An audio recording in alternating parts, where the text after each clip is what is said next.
Hello again, true crime fans. We've got another mysterious case to explore. The case of Marco Marialini. Marco Marialini was born on April 13, 1959, in the town of Brescia, Italy. His father worked as a builder, and his mother Maria Lini was a housewife. She was obsessed with cleanliness and constantly tidied the house. Everything had to be in its place, and any mess could cause her to have a nervous breakdown. Marco had an older sister who was 2 years older. After Marco was born, his mother felt overwhelmed and struggled to keep the house clean. She suffered from emotional distress and may have suffered from obsessive-compulsive disorder, although she did not recognize her condition and never sought medical help. A month after Marco's birth, he was placed in the care of his paternal grandparents, where he lived for 2 years. His parents eventually brought him back home, believing their situation had improved and that they could handle the challenges of parenting. Once back home, Maria attempted to care for Marco, but he was very active and often caused trouble. He didn't listen to her and frequently threw tantrums. Frustrated, Maria sometimes lost her temper with him.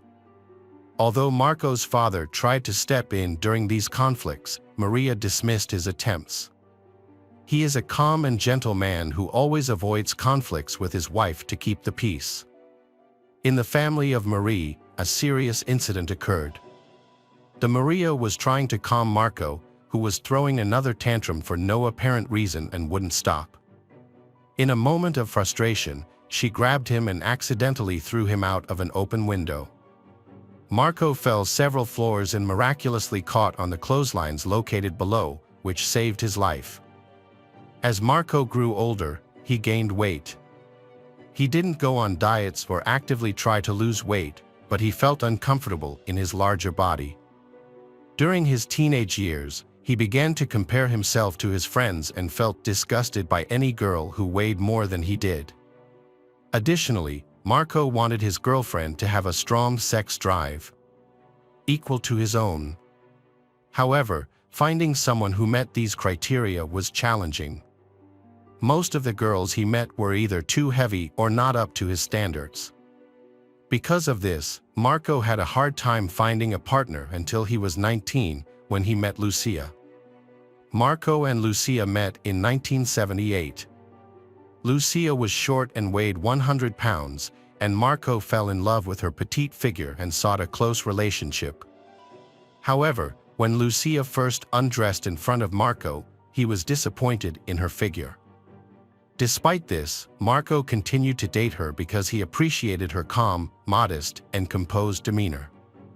Meanwhile, he continued to search for his ideal partner. A few months after starting their relationship, Marco joined the army and was stationed in Pisa, Italy. Believing that he would quickly find new love elsewhere, he stopped contacting Lucia. After a few months, when Lucia started dating someone new, Marco realized that he didn't want to lose her. He contacted her again and even proposed. Marco admitted that he decided to marry Lucia because he thought he could change her to fit his preferences. They got married in 1980, and soon after, Marco focused on controlling Lucia's weight. He believed that 45 kilograms was too heavy for a woman, so Lucia agreed to go on a diet. Marco restricted her food intake and weighed her regularly. When she lost weight, he praised her and expressed his love. However, if she gained weight, he became extremely harsh. After a few months, Lucia reached a dangerously low weight of 33 kilograms, which made Marco happy. Then, unexpectedly, Lucia became pregnant despite her low weight. Marco accepted this and allowed her to eat freely, he realizing that she shouldn't be restricted during her pregnancy. As Lucia's belly began to grow, Marco became unhappy with it. Their intimacy began to falter. During this time, Marco often fantasized about women who were very thin, like skeletons. He often fantasized about being able to see the woman's spine. As Lucia entered her final months of pregnancy, Marco began dating other women, especially those who were not only thin but also anorexic. However, He soon realized that these women were not right for him. Because they have unpleasant personalities and, most importantly, lack interest in intimacy. They make their own choices about food and eating, which is contrary to Marco's desire to have complete control over his diet. In 1981, Lucia gave birth to a daughter, and a year later, their family welcomed their second child. After giving birth, Lucia gained a significant amount of weight, causing Marco to increasingly distance himself from her. He found her post-pregnancy body unattractive. He eventually decided to divorce her, wanting to ensure that their children would stay with their mother. The divorce was amicable. Marco then began looking for a new partner, a journey that lasted nearly 10 years. During this time, he opened his own antique shop. In 1994, dating through newspaper ads began to become popular. Marco, 35, posted an ad describing who he was looking for. A very thin woman, not anorexic, aged 18 to 50. He received responses from 21 women and invited them on a date. Among them, he was most interested in Monica, who was from Sicily and 5 years younger than him. She was 1.72 meters tall and weighed 45 kilograms. She was friendly and outgoing. Curious about Marco's unusual ad, she decided to respond. Monica and Marco began to see each other regularly. While Monica viewed their relationship as casual, Marco wanted something more serious. He tried to convince her to move in with him. After a while, Monica decided to move in with Marco. In the same year, he started facing challenges at work. He had fallen into debt, and his antique shop was losing money. To help him, Monica lent him 76 million lira, the amount for which she sold the house. This was a large sum, considering that the average salary in Italy at that time was around 2 million lira. Although Marco proposed to Monica, she rejected him. At first, they lived as a normal couple, but after a while, Marco began to interfere with her diet. He said that a 1.72 m tall girl weighing only 33 kilograms was beautiful. But he set her goal weight at 38 kilograms. Monica agreed, Marco still secretly hoping she would reach 33 kilograms. It is unclear why he set that number. Marco limited Monica's meals to once a day, usually consisting of a plate of green salad or vegetables. He monitored the food in their house, marking the cereal jars and making sure Monica did not eat anything without his knowledge. He weighed her several times the day and became angry if he noticed her gaining a significant amount of weight. If her weight increased, he would force her to vomit and sometimes resort to physical violence. On weekends, the couple often eats out. Marco enjoys a hearty meal, ordering an appetizer, a second course, and a dessert.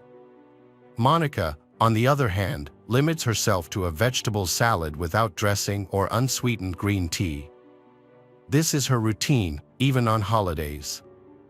After a few months of dieting, she reached her goal weight, but soon after, her weight started to climb to 40 kilograms. Monica kept her diet a secret from everyone, including her parents and friends. As she began to lose weight, her relatives noticed and began to ask about her health. To avoid their questions, she changed the subject and eventually isolated herself, cutting off all contact with her friends and ignoring their calls. Over time, her health deteriorated. She felt weak, had no motivation to get out of bed, and her period stopped. Monica was constantly hungry and obsessed with food. She resorted to stealing, sneaking small dry crackers that Marco never counted. One day, she even ate a whole raw onion. When the Marco discovered that food was missing, he punished Monica severely. He forced her to have sex, physically abused her, and made her sleep on the floor. After 2 years of enduring this treatment, Monica felt completely drained. She finally made the decision to leave the house. When she told Marco that she wanted to end their relationship and return to her parents, he responded by saying that she would have to kill him for that to happen. He then threatened her with brutal revenge if she attempted to escape. In the spring of 1996, Marco and Monica went to a restaurant. Marco ordered a plate of spaghetti, while Monica chose a green salad and asked for no oil or seasoning. While they were waiting for their food, Marco said he needed to go to the bathroom. After Marco left the table, Monica suddenly took his plate of spaghetti and started eating it ravenously. When Marco returned from the restroom, he became extremely angry at Monica's actions. He snatched the plate from her hands and demanded that she calm down. In response, Monica rushed into the restaurant's kitchen, where the cooks and waitstaff were busy. She grabbed a plate of food and began eating with her hands.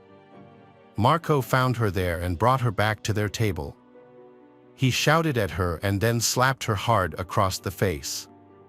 The restaurant staff and other customers were puzzled and merely watched the chaotic scene in silence. After returning home, Marco decided to punish Monica. He stripped her and told her to sleep on the floor while he went to the bedroom to sleep comfortably in his warm bed.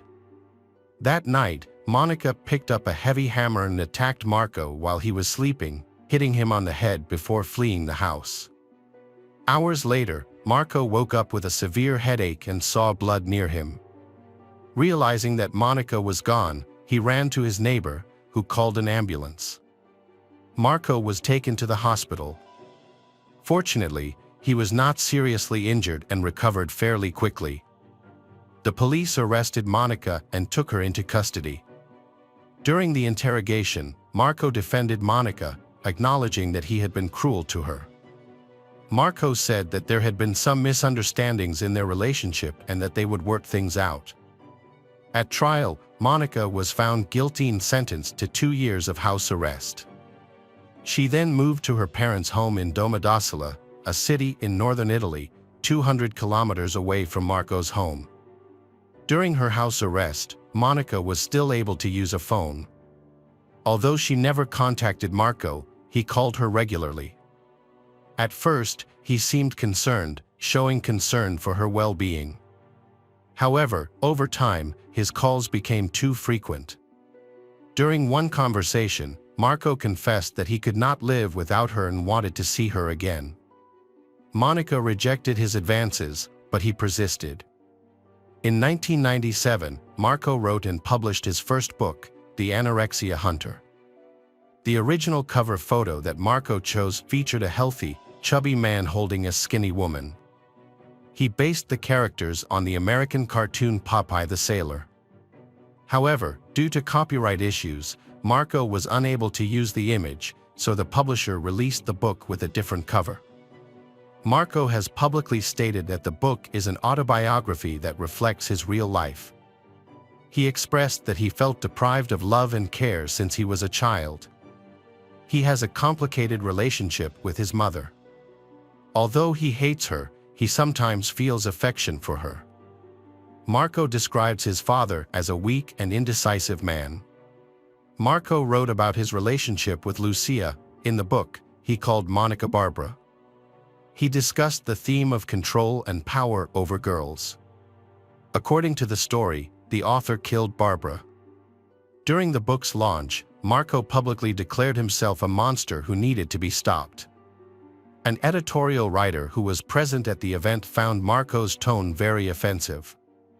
After reading the book, the editorial writer went to the police to express his concerns. However, the police dismissed his report, believing that Barbara's murder was completely fictional. At the time, Marco had no criminal record, making it impossible to charge him based solely on the content of his book. When Marco's autobiography was released, Monica was still under house arrest for another year.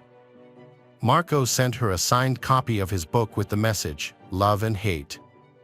He continued to call her, and Monica recorded their conversations on a dictaphone. Concerned about his mental health, she urged Marco to see a doctor. During his therapy sessions, Marco opened up about his obsessive thoughts and troubling fantasies, revealing the truth about his life. He was admitted to a psychiatric hospital for several weeks, but after his treatment, he returned home feeling disillusioned with medicine, realizing that the medication had not helped him. In 1998, Monica, who was 29 years old, was finally released from house arrest and allowed to travel around the country. Marco continued to contact her, pleading for a meeting. Although Monica initially refused, she realized that he wouldn't give up easily. Eventually, she agreed to one last meeting with him but specified her conditions. It had to be during the day in a crowded place. On July 14, 1998, Monica met Marco at a small beach in Verbania on the shores of Lake Maggiore, where young couples were swimming and sunbathing. They talked for a while, but then Marco began to pressure her to return to their previous relationship. Monica stood firm in her refusal, and in response, Marco started to threaten her. Monica and Marco were sitting on the shore when she suddenly stood up and ran away. Marco quickly caught up with her and knocked her to the ground. She screamed for help, but he covered her mouth with his hand. Although there were many witnesses, no one intervened. Marco then took out a knife and stabbed Monica 22 times, killing her on the spot. The witnesses called the police, but by the time the ambulance and police arrived, Marco had already swum out to sea. Officers using a lifeboat on the beach caught Marco.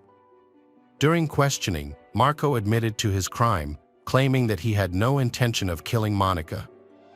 He said that he came to the beach hoping to convince her to return to the relationship. If she refused, he planned to kidnap her using his car parked nearby. Police found ropes, chains, knives, locks, and duct tape, suggesting a premeditated plan that ultimately failed. Marco denied wanting to run away after the murder. He mentioned that he tried to end his life but failed. During the investigation, comic book drawings were discovered in his home. In these drawings, he depicted himself as a large ball and the girl as a thin line. His artwork expressed mockery towards women. During his conversation with the journalist, Marco showed no remorse for his crime, stating that he felt he had no other option and did what he had to do. However, Marco acknowledged that he posed a danger to society. Marco Marialini was found to be sane and guilty of murder, he receiving a 30-year prison sentence. While incarcerated, there was a time when he refused to eat, took laxatives, and lost weight down to 44 kilograms, but later he regained it. He was a problematic inmate, starting a fire in his cell and causing minor trouble for the guards. As a result, he was transferred to different prisons multiple times. Marco wrote letters claiming he should not be released because he would kill again, but he later denied this and then wrote similar letters once more. Italian director Matteo Rone was inspired by Marco's horror stories to create the film First Love. Released in 2004. Although it did not receive major awards, it drew attention to Marco's past. In 2021, there was an article written about Marco's early release and it was revealed that he had been transferred to a mental hospital. In late 2002, journalists approached Marco for an interview. During the interview, he expressed a desire to forget his past experiences with women. The journalists noticed that he seemed confused, often unable to answer their questions. His mental state may have been affected by the effects of medication. Hi everyone, thanks for returning. Let's unravel another perplexing mystery. The case of Gabby Doolin. Gabby Doolin was born on December 26, 2007, in Scottsville, Kentucky, a small town with a population of just over 4,000. In Scottsville, most people know each other or know someone in every family. Like many small towns, here there are very few types of entertainment. Locals primarily focused on school sports, especially football. The local school had good fields for football, baseball, and tennis, where they frequently held games and competitions. Participating in these activities has become a tradition for locals, especially when their children participate. Gabby's family was typical. Her parents had 3 children, 2 sons and 1 daughter. The oldest son was a member of the school football team, while Gabby participated in cheerleading. In November 2015, when Gabby was 7 years old, their town was preparing for the biggest football game of the year. Their school team was about to compete against a team from another county, and everyone was excited for this contest. Although Gabby's older brother played on the team, but she liked playing with other children more than playing games. Gabby's parents originally intended to leave her at home with their youngest son, cared for by a relative. However, Gabby convinced them to let her join them. On the evening of November 14th, they went to the school field for a game. In addition to local people, many people from a neighboring county came to support their team. Once they arrived at the stadium, Gabby saw her friends and asked her mom if she could play with them. Her mom agreed but reminded her to stay on school grounds and stick with the other kids. After that, her mom went to the bleachers, while she ran off to meet her friends. Gabby ran back and forth to her mom a few times. After that, she ran away to play again. At one point, she visited her dad, who was in the announcement room, and asked him for some money to buy snacks at the concession stand, then she running off again. Minutes later, Gabby's friends approached her mom in the bleachers, looking worried. Her mom noticed Gabby was not with them and asked what was wrong.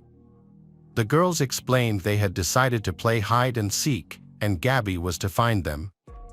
They had hidden in the restroom, but time passed, and Gabby never found them.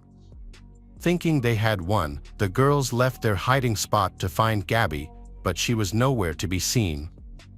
They called her name and checked all the places they had been playing earlier, but Gabby had seemingly disappeared. They then remembered that Gabby might have gone to the bleachers to find her mom, so they rushed there. Gabby's mother panicked when she discovered her daughter was missing and quickly informed her husband. He hurried off to search the area around the stadium. Meanwhile, the mother headed to the concession stand, where Gabby had wanted to buy snacks, to continue her search. While searching, the parents Gabby's encountered friends and shared the news about their daughter's disappearance. Concerned, their friends joined in a search for Gabby. They thoroughly searched the area around the stadium but found no trace of Gabby. Returning to the stadium, the parents Gabby's made an announcement over the loudspeakers in hopes that she would hear it, but there was still no sign of her. As the game paused and spectators returned to their seats, they continued to ask people if they had seen Gabby, and some offered to help search as well. They went out again to search the area around the stadium and asked the staff to turn on flashlights around the baseball field, which led to a small forest. They walked through the forest but still couldn't find Gabby. By this time, about 20 minutes had passed since she disappeared, and the parents decided to call the police. Officers quickly arrived at the scene, listened to the accounts from the parents and Gabby's friends, and they began their search. The local police department had little experience with serious cases like this, as child disappearances were rare in their small town. The officers immediately considered the worst-case scenario, that Gabby may have been abducted or harmed. The officers encountered a pressing issue: the suspected kidnapper was likely at the stadium, where a game was about to conclude. Realizing they had limited time before fans started leaving, which may include suspects, they decided to stop the game and lock down the stadium, keeping everyone inside. Police kept watch at all exits to stop anyone from fleeing. They decided not to inform people about the situation, to avoid causing panic, so as not to hinder their search. If people became aware that a kidnapper of a 7-year-old girl might be nearby, it could lead to chaos. Meanwhile, state police arrived at the school and began searching the surrounding area. They moved toward the baseball field and entered the woods. Deeper into the trees, they discovered a small creek where they found the body of a girl, later identified as Gabby. They called for an ambulance to transport her body to the medical examiner. A preliminary examination indicated asphyxiation due to visible marks on her neck. Furthermore, Part of Gabby's clothes were also missing, making the police suspect that she had been sexually assaulted. Gabby's mother saw an ambulance near the woods and immediately thought that her daughter had been found in need of medical attention.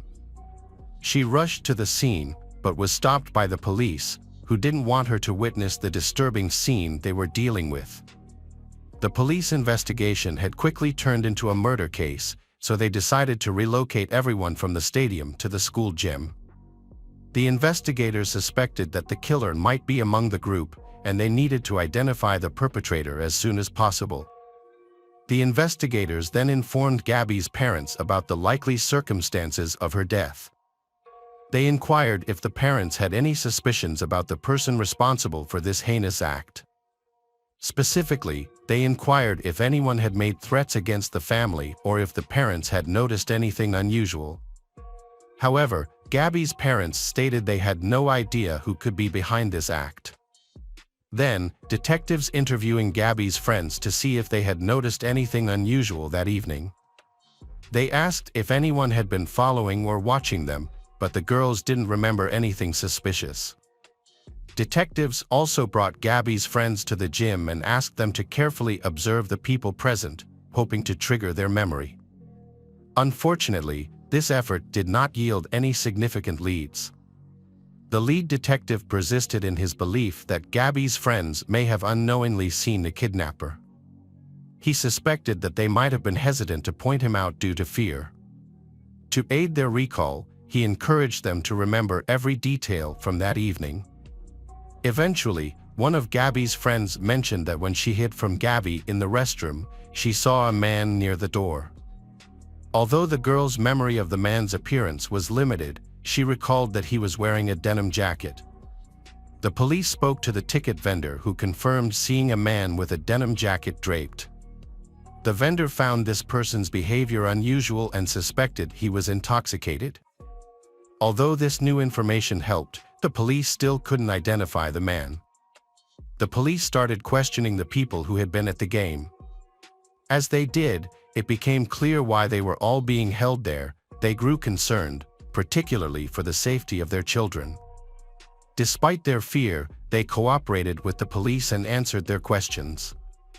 To further investigate, the police cross-referenced the names of men present in the gym against a sex offenders registry, but found no matches. They also checked on sex offenders who had lived near the school, verifying their whereabouts at the time of the incident, but all of them had alibis. None of them had been near the school at the time of the incident. Several witnesses reported that they saw a man named Timothy Madden, he acting strangely near the women's restroom during the game.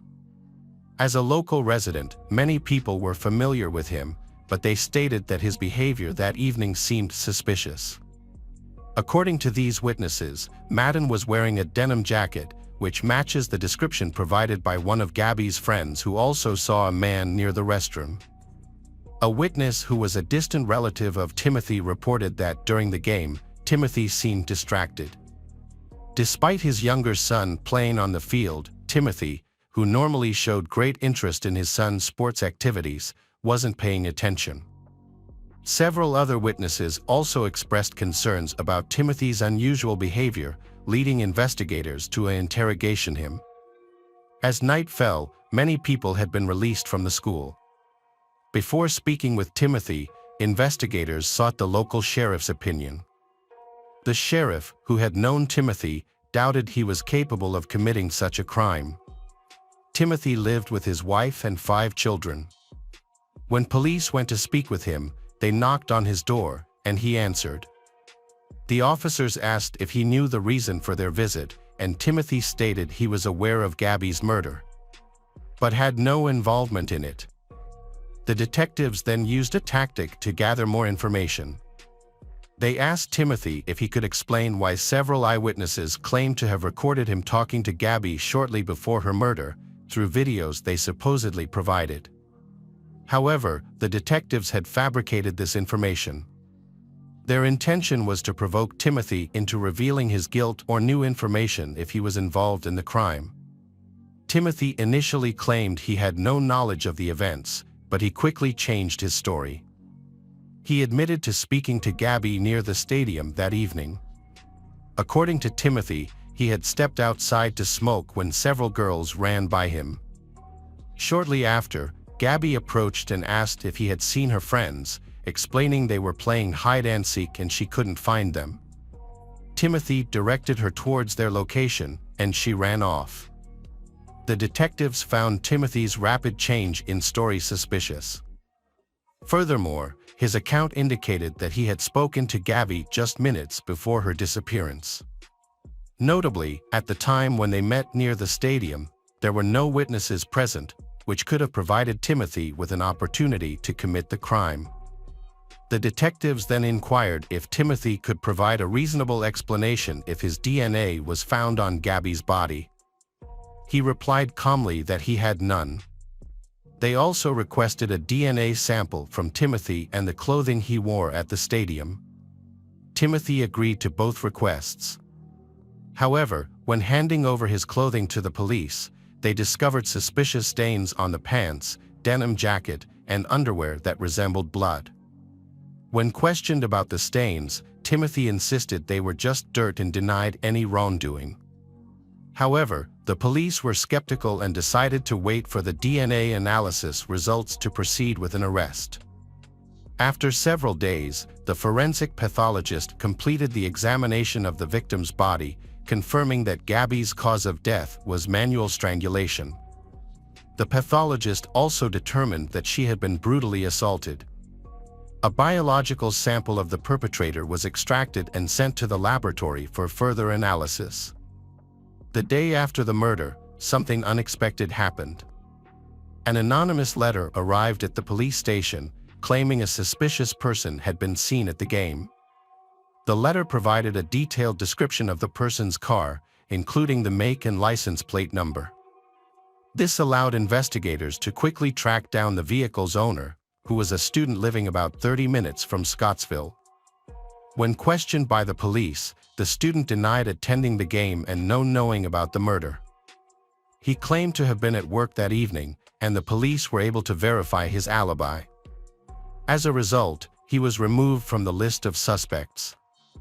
Despite this, the person who wrote the anonymous letter was never identified. It is unclear whether the letter was intended as a trap or a cruel joke, but it is clear that the student was innocent. Police quickly received additional clues. Several people reported suspicious behavior by a 16-year-old local boy. He had given conflicting accounts of his whereabouts on the day of the game, claiming both to have been there and not to have attended. He also mentioned seeing girls playing hide and seek. The detectives discovered that the boy was Timothy Madden's son. However, what they found even more alarming was that the boy had threatened his father with a knife just 2 weeks before the murder. The police wanted to question the boy further but needed his parents to be present. However, his mother refused to cooperate and wouldn't provide a DNA sample, leaving the police without any concrete evidence. As news of the police investigation into the Timothy family spread, rumors began circulating in the small town of Scottsville. Some speculated that one of Timothy's older sons could be a suspect, while others suspected Timothy himself. Gabby's parents were shocked to hear these rumors, especially since they had known Timothy Madden since childhood and were close to his family. Their children played on the same sports teams, and they would often sit together at games. Given their long-standing friendship, Gabby's parents found it difficult to imagine that anyone from their social circle could be connected to the murder.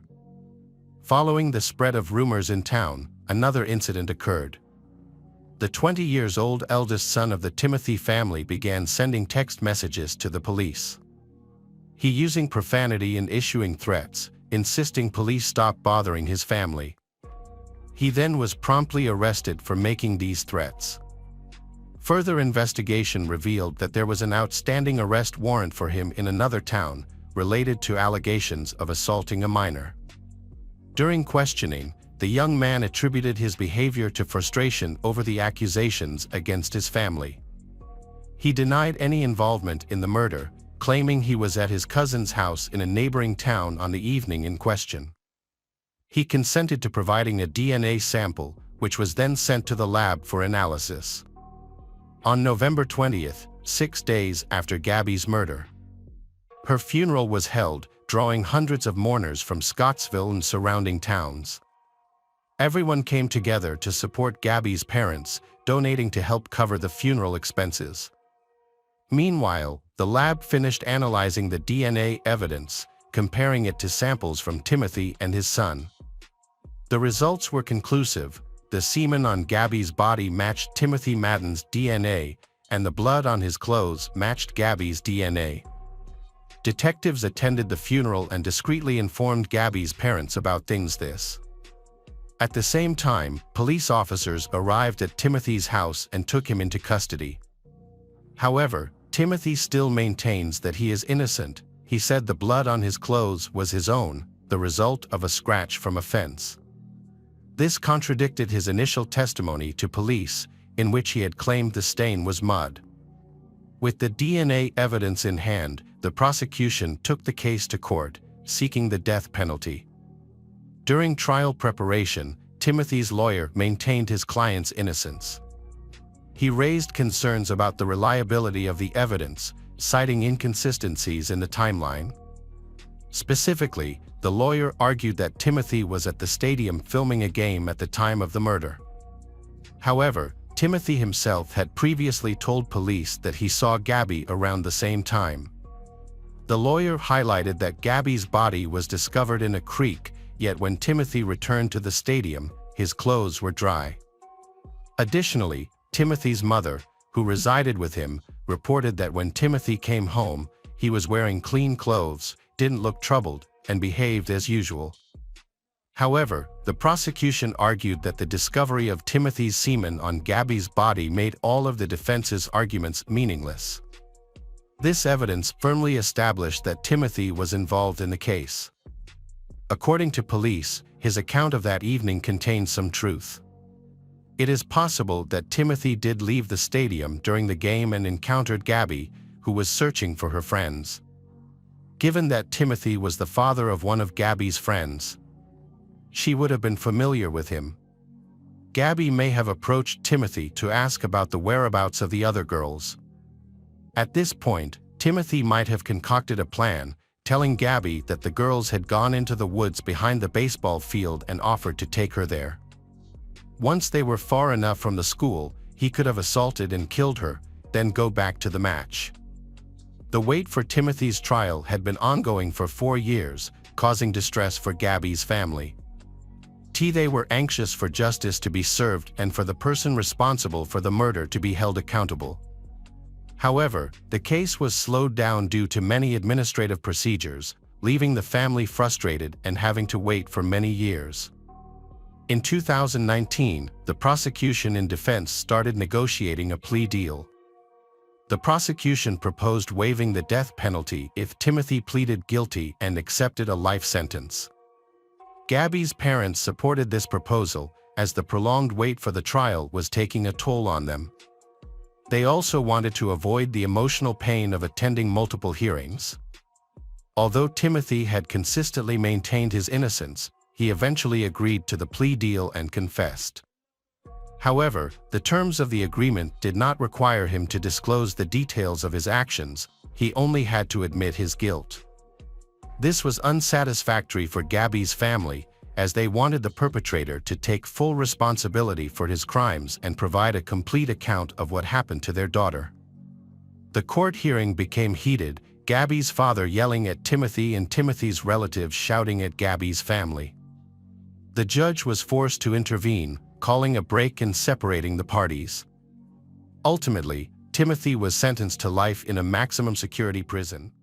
Welcome back, detectives. Let's dive into another horrible case. The case of Madison Sparrow. Madison Elizabeth Sparrow was born on September 12, 2003, in Norfolk, Virginia, United States. She is the daughter of Heather Sparrow Murphy and Richard Prestige. In her family, Madison has older sisters Gwendolyn. Gwendolyn, who was born in 1999 in Durango, Colorado, is Madison's older sister from her father's previous relationship.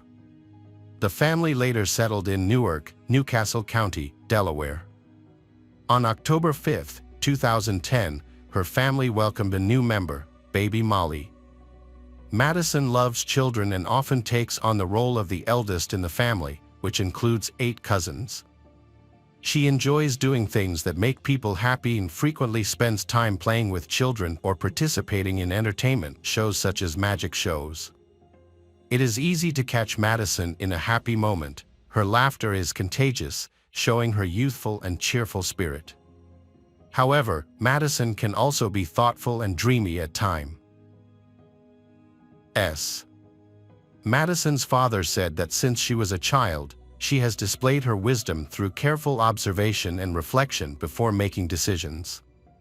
Additionally, she is a very emotional person. Her warm hugs can uplift anyone's mood. For her friends and family, Madison is always a reliable confidant who genuinely cares about the happiness of those she loves. Madison is a curious girl who loves to explore new things, which led her to join the Girl Scouts, an organization for girls around the world. By the fall of 2012, all the Girl Scout troops were full, but thanks to her mother's efforts, Madison was able to join a group. Madison's mother led a new Brownies troop, and Madison joined at age 9. In recent years, Madison has become one of the top cookie sellers, winning numerous medals for her impressive sales. She has been involved with the Girl Scouts for nearly 10 years, during which time she has built a strong network of friendships. Currently, Madison volunteers with her younger SI. Stir Molly's troop, as she enjoys working with other young people and making a positive impact on their lives. Madison is a kind and generous girl who acts with commitment to her faith in God and service to her country. She is passionate about helping others and strictly adheres to the principles of the Girl Scouts. However, like any other young girl, Madison also enjoys spending time having fun and living life to the fullest. Even in her teenage years, she is always the life of the parties. She often plans parties with her friends, ranging from movie nights to full-blown beauty parties with manicures and pedicures. Madison frequently stays up all night, so it is not unusual for her to struggle to wake up by noon the next day. Before finishing elementary school, Madison met Annika Stalczynski, a girl her age who was born in Newark on July 9, 2003. They quickly became close friends and studied for exams together. Information about Annika's life is limited, but it is known that her parents are Robert Stalczynski and Robin Kars. In 2004, her family lived on Arona Mink Drive in Newark. After finishing elementary school, Annika and Madison went to middle school, where they made a new friend named Noah Sharp. Noah, a native of Newark, was born on August 23, 2001. Little is known about Noah's family and background, except that his mother, Nikki Sharp, has 2 other children, David and Brianna. The trio often went out for ice cream or spent time in the large green spaces around the city. When Noah and Madison met by chance, they felt an attraction to each other, and after just a few months, a teenage romance developed. At first, they were madly in love, but in early 2020, after more than a year together, Madison decided to break up with Noah without providing any reasons. They parted ways amicably and agreed to remain friends, but Noah was heartbroken because he still loved her deeply. During this time, Annika became Noah's trusted friend. They began to see each other more often and text almost every day. Although Noah's heart was still broken, he began dating another girl after a while. Despite his relationship with Annika, Noah kept in touch with Madison. He visited Madison on her 17th birthday, September 12, 2020, and brought her a gift. It seemed that Noah was still upset about the breakup. When Annika learned about her boyfriend's meeting with his ex-girlfriend, she felt jealous. She could not accept that he was still friends with his ex. Noah's sadness also turned to anger. He wanted to hurt Madison because he felt hurt. The following week, Blinded by hatred and jealousy, Annika and Noah began planning to end Madison's life. They exchanged text messages, used FaceTime, and met in person to discuss weapons and how to dispose of the body after the crime. The messages they sent each other while planning the attack were horrifying and revealed their intention to cause Madison great pain. Annika made several suggestions, including using a knife to inflict severe damage to her heart. They also discussed the possibility of using a handgun or another blunt object. According to official documents, they quickly dismissed the idea of a handgun because it would make too much noise. Although Noah was not entirely confident, they decided to use a blunt object. During their discussions, they calculated the number of bricks they would need to hold Madison's body underwater if they decided to dump her there. When in doubt, one idea was to bury her since Noah could dig a hole and knew where to find a shovel. Eventually, they came up with what they believed was the perfect plan. Madison was an ice cream lover and also cherished Halloween. She eagerly awaited October each year to celebrate her favorite holiday. Throughout the month, Annika had been studying Madison's interests and taking advantage of them. On Friday, October 2, 2020, she called Madison to ask her out for ice cream and to spend a day together. Madison agreed because she hadn't seen her friend in a long time and also wanted to buy a gift for Molly, whose birthday was just 3 days away. That day, Madison wore black tights, denim shorts, gray boots, a blue sweatshirt that said New Jersey, and white ghost earrings. She rarely wore jewelry, especially earrings, but since she didn't have much time to prepare for Halloween, Madison decided to buy these earrings to match the holiday. At 2:44 p.m., she said goodbye to her mother, Heather, promised to see her later, and then left. Although nothing unusual happened at that time, the events that followed were extremely unsettling. That was the last time her mother saw her alive. Just hours later, Heather began receiving abusive text messages from Madison's phone number, along with information suggesting that Madison was supposed to be leaving the country. Heather thought it was a joke. She replied and wished Madison good luck in her endeavor, joking that she had forgotten to bring her passport, which was in the safe. However, Heather received no response. Even when she called her daughter, no one answered. Heather, who was hanging out with Molly and taking her to scout meetings and swimming lessons, was confused. The lack of response began to worry her. Heather decided to call Annika, knowing that they would meet later in the day. When Annika answered, she burst into tears and explained that Madison had insulted her and that she had dropped her off near a store. Annika then suggested contacting Noah, but he did not respond. Frustrated, Heather asked Annika to contact Noah again.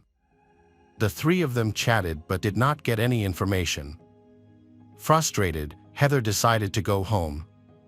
On the way home, Heather received several messages from her daughter's friends, who had also received strange messages and wanted to know what was going on. When she got home and did not search for any clues, Heather found no signs that her daughter had run away. Even the money she had received for her birthday, her clothes, and her credit cards were in her room. These messages were strange and nonsensical. Madison had no reason to run away, especially without a bag containing her clothes and money. When Madison did not return home at around 8:30 p.m., Heather contacted 911 and reported her daughter missing.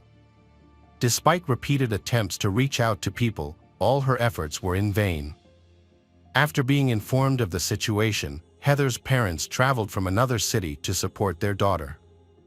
Furthermore, she notified Madison's father, with whom she had divorced, who now lived in Colorado. He quickly shared the information on social media, calling for help in finding his daughter. On Saturday, October 3, 2020, the search for Madison, 17, who was reported missing, continued. Delaware State Police issued a yellow alert to activate all necessary procedures to search for missing persons. Over the course of 2 days, police search teams, family and friends searched farms near the University of Delaware, where Madison was last seen. The media also disseminated information about the search, asking people to come forward with any details. Delaware State Police have begun questioning Madison's friends, and evidence points to her ex-boyfriend as a suspect. According to information, the girl went to the woods in Newark behind the elementary school, where she was also seen with Noah on the day she went missing.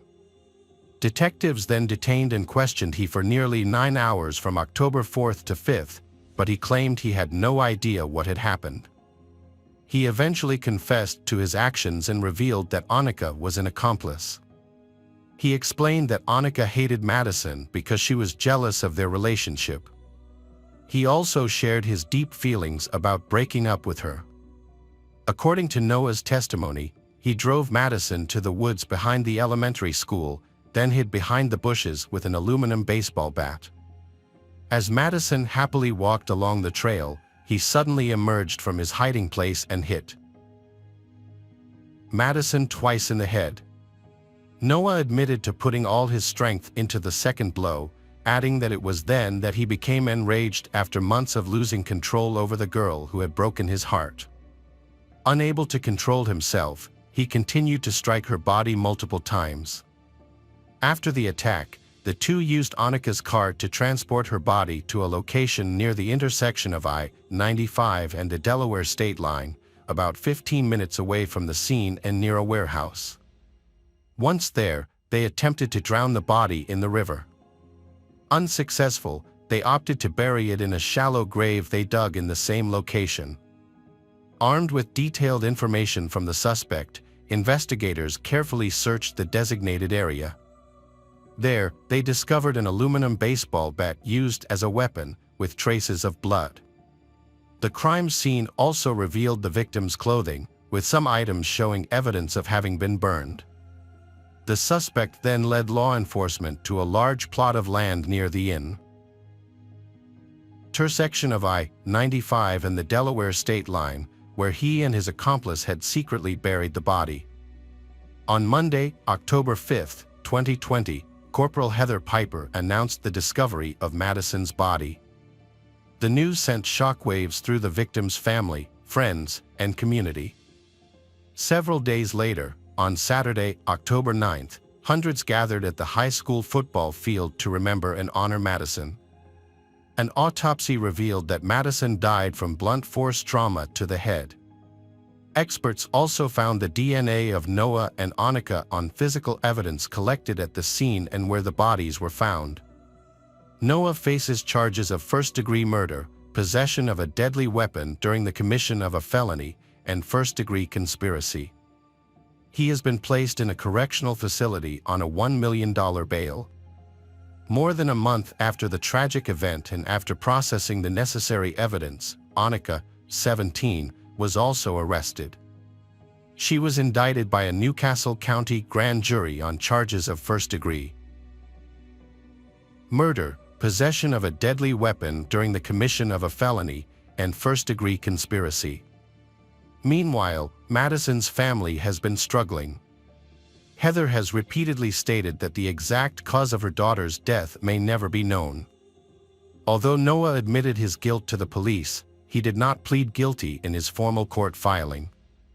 This has led to speculation that his defense attorney may argue that he was mentally unstable. In some cases, attorneys often attempt to defend their clients by referring to their mental health status.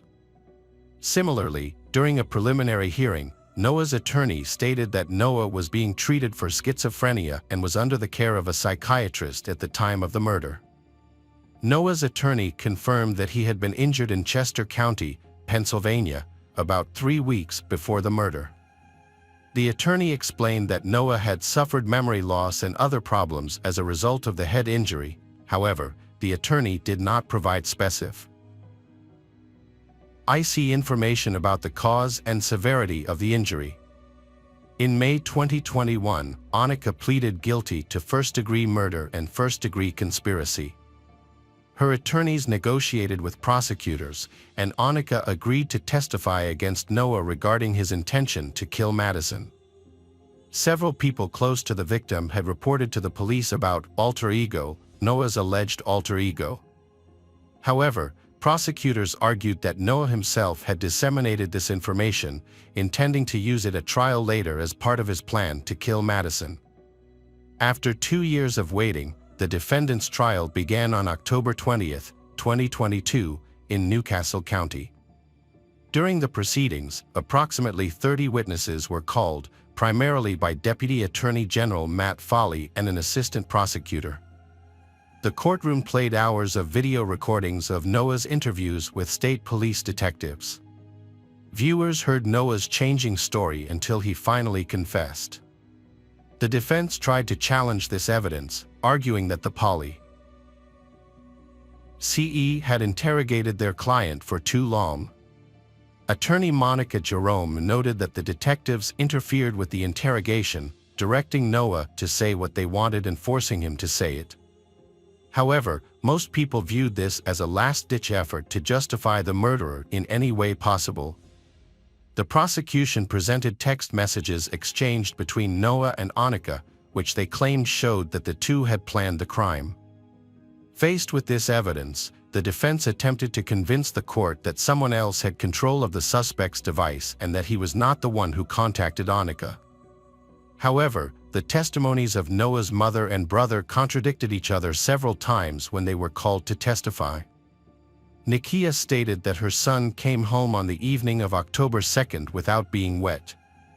Meanwhile, David said that his brother was wet and looked like he had just come out of a swamp. Nikia reported that when her son arrived home, Annika came in and seemed normal. David, on the other hand, claimed that Annika came in angry and slammed the door. Prosecutor Matt Froley asked Nikia if she had discussed the evidence against Noah with him, to which she replied no. However, prosecutors obtained a recording of a phone call that took place a month before the trial, in which the defendant and his mother discussed surveillance camera footage at the elementary school. During that conversation, Noah informed his mother that his face was not visible in the video showing him and Annika near the school an hour before Madison was murdered. His mother reacted with relief at this news. However, the video showed an African-American man of similar height and build to Noah, holding a baseball bat while walking into the woods with a girl. The defense questioned the defendant's relatives about the two injuries he allegedly sustained. The first was a head injury on September 13, 2020. The second was another unconfirmed injury he suffered after falling off his bike, just hours before his police interview on October 4th. Noah's lawyers argued that these injuries could have caused dissociative amnesia, attempting to justify the statements he made to the police. The court considered the arguments of both the prosecution and the defense regarding the victim's injuries. Annika, the accused, gave a 3-hour testimony that supported the prosecution's arguments. During her testimony, she calmly explained that Noah had convinced her that Madison had talked badly about her behind her back. However, Madison's family and friends insisted that she had never spoken ill of her friends. After 8 days of trial and more than 250 pieces of evidence presented by the prosecutors, the jury took just 3 hours to reach its final verdict. Noah Sharp was found guilty on all counts, including first-degree murder, and sentenced to life in prison without the possibility of parole. When the jury's verdict was announced, neither Noah nor his mother showed any emotion. Noah simply reneged and smiled at his mother. The Madison family cried tears of relief before leaving the courtroom. In Annika's case, when she was convicted, prosecutors stated that under Delaware law, she would be sentenced to life in prison with the possibility of parole after 30 years, since she was a juvenile at the time of the crime. Hi everyone, thanks for returning. Let's unravel another perplexing mystery. The case of Ryan Poston. Ryan Poston was born on December 30, 1982, in Fort Mitchell, Kentucky, to parents Lisa Carter and Jay Poston. He had a close and loving relationship with his three sisters, Allison, Catherine, and Elizabeth. Ryan spent a significant portion of his teenage years traveling and studying abroad, attending schools in both Switzerland and the Philippines. Ryan was known for his adventurous nature, exceptional physical appearance, and charismatic personality, made him a standout among his peers. After high school, he attended Indiana University, where he majored in political science, history, and geography. Ryan graduated with honors in 2005. Following his family's tradition, Ryan decided to pursue a career in law. He enrolled in the Salmon P. Chase College of Law at Northern Kentucky University. Ryan had a profound respect for the legal profession, inspired by his grandfather and uncle, who were both attorneys. He had ambitious goals, one of which is the dream of owning a law firm. For the time being, Ryan worked in Cincinnati, Ohio, where he dedicated himself to offering affordable legal services to individuals who could not afford higher-priced attorneys. Although still young, Ryan had already built a considerable reputation. He attracted many clients seeking his advice and guidance. He worked diligently to ensure that everyone, regardless of their financial situation, had access to fair and competent legal representation. In 2011, Ryan has been through a painful breakup. He often visited his cousin Carissa in Lexington, Kentucky, seeking comfort and support.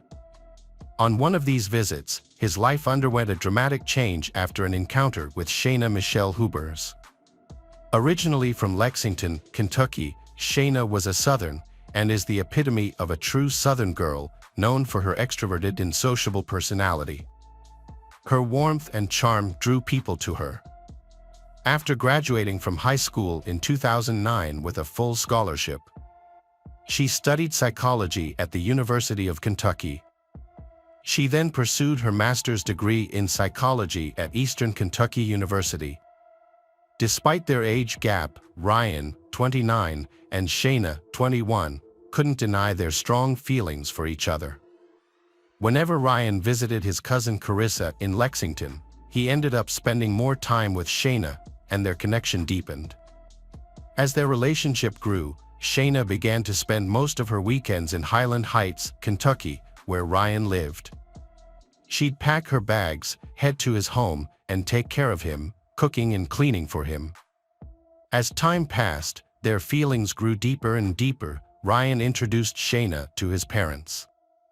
She couldn't hide her excitement from her friends, raving about Ryan, and shares her dream of becoming Ryan's wife. However, the promising future of Ryan and Shayna came to a tragic end on October 12, 2012. On that day, Shayna called the authorities and reported that she had just killed her boyfriend, Ryan. According to Shayna, the incident began when Ryan attempted to physically abuse her. He allegedly dragged her out of the house when she tried to collect her belongings, and he confronted her with a gun. The situation became very tense and turned into a violent brawl, during which Shayna gained control of the firearm. Feeling intimidated by Ryan's, she panicked and pulled the trigger, shooting him. Believing Ryan was fatally wounded and wanting to end his suffering, she shot him several more times. Shayna believed Ryan's death was inevitable, so she wanted to end his suffering. After the shooting, Shayna placed the gun on a bookshelf and called 911 to report the incident. When officers arrived, they requested her to exit the apartment with her hands raised. Despite initial hesitation, but she complied, following the officer's instructions to lie face down on the ground. Throughout that time, Shayna appeared visibly upset. After handcuffing Shayna and placing her in the patrol vehicle, the officers entered the apartment. Inside, they found Ryan Poston dead on the dining room floor, covered in blood. Investigators then arrived and surveyed Ryan's condo. The condo appeared somewhat messy, but not unusually so for a 29-year-old man. Further investigation revealed that Ryan had a permit to carry a concealed weapon and owned firearms. The gun used by Shayna to shoot Ryan was identified as his own Sig Sauer semi-automatic pistol. Based on evidence from the apartment, investigators concluded Ryan was sitting at the table when Shayna started shooting. Blood on the table confirmed this. However, several items on the dining table were untouched, contradicting Shayna's account of a struggle. Typically, a fight would have knocked these items out of place. Investigators thoroughly examined Ryan's apartment for clues. Simultaneously, officers went door to door in the neighborhood to gather more information from Ryan's neighbors. A neighbor named Nikki provided valuable information to the detective. She knows Shayna well and feels Shayna is more responsible for the relationship than Ryan.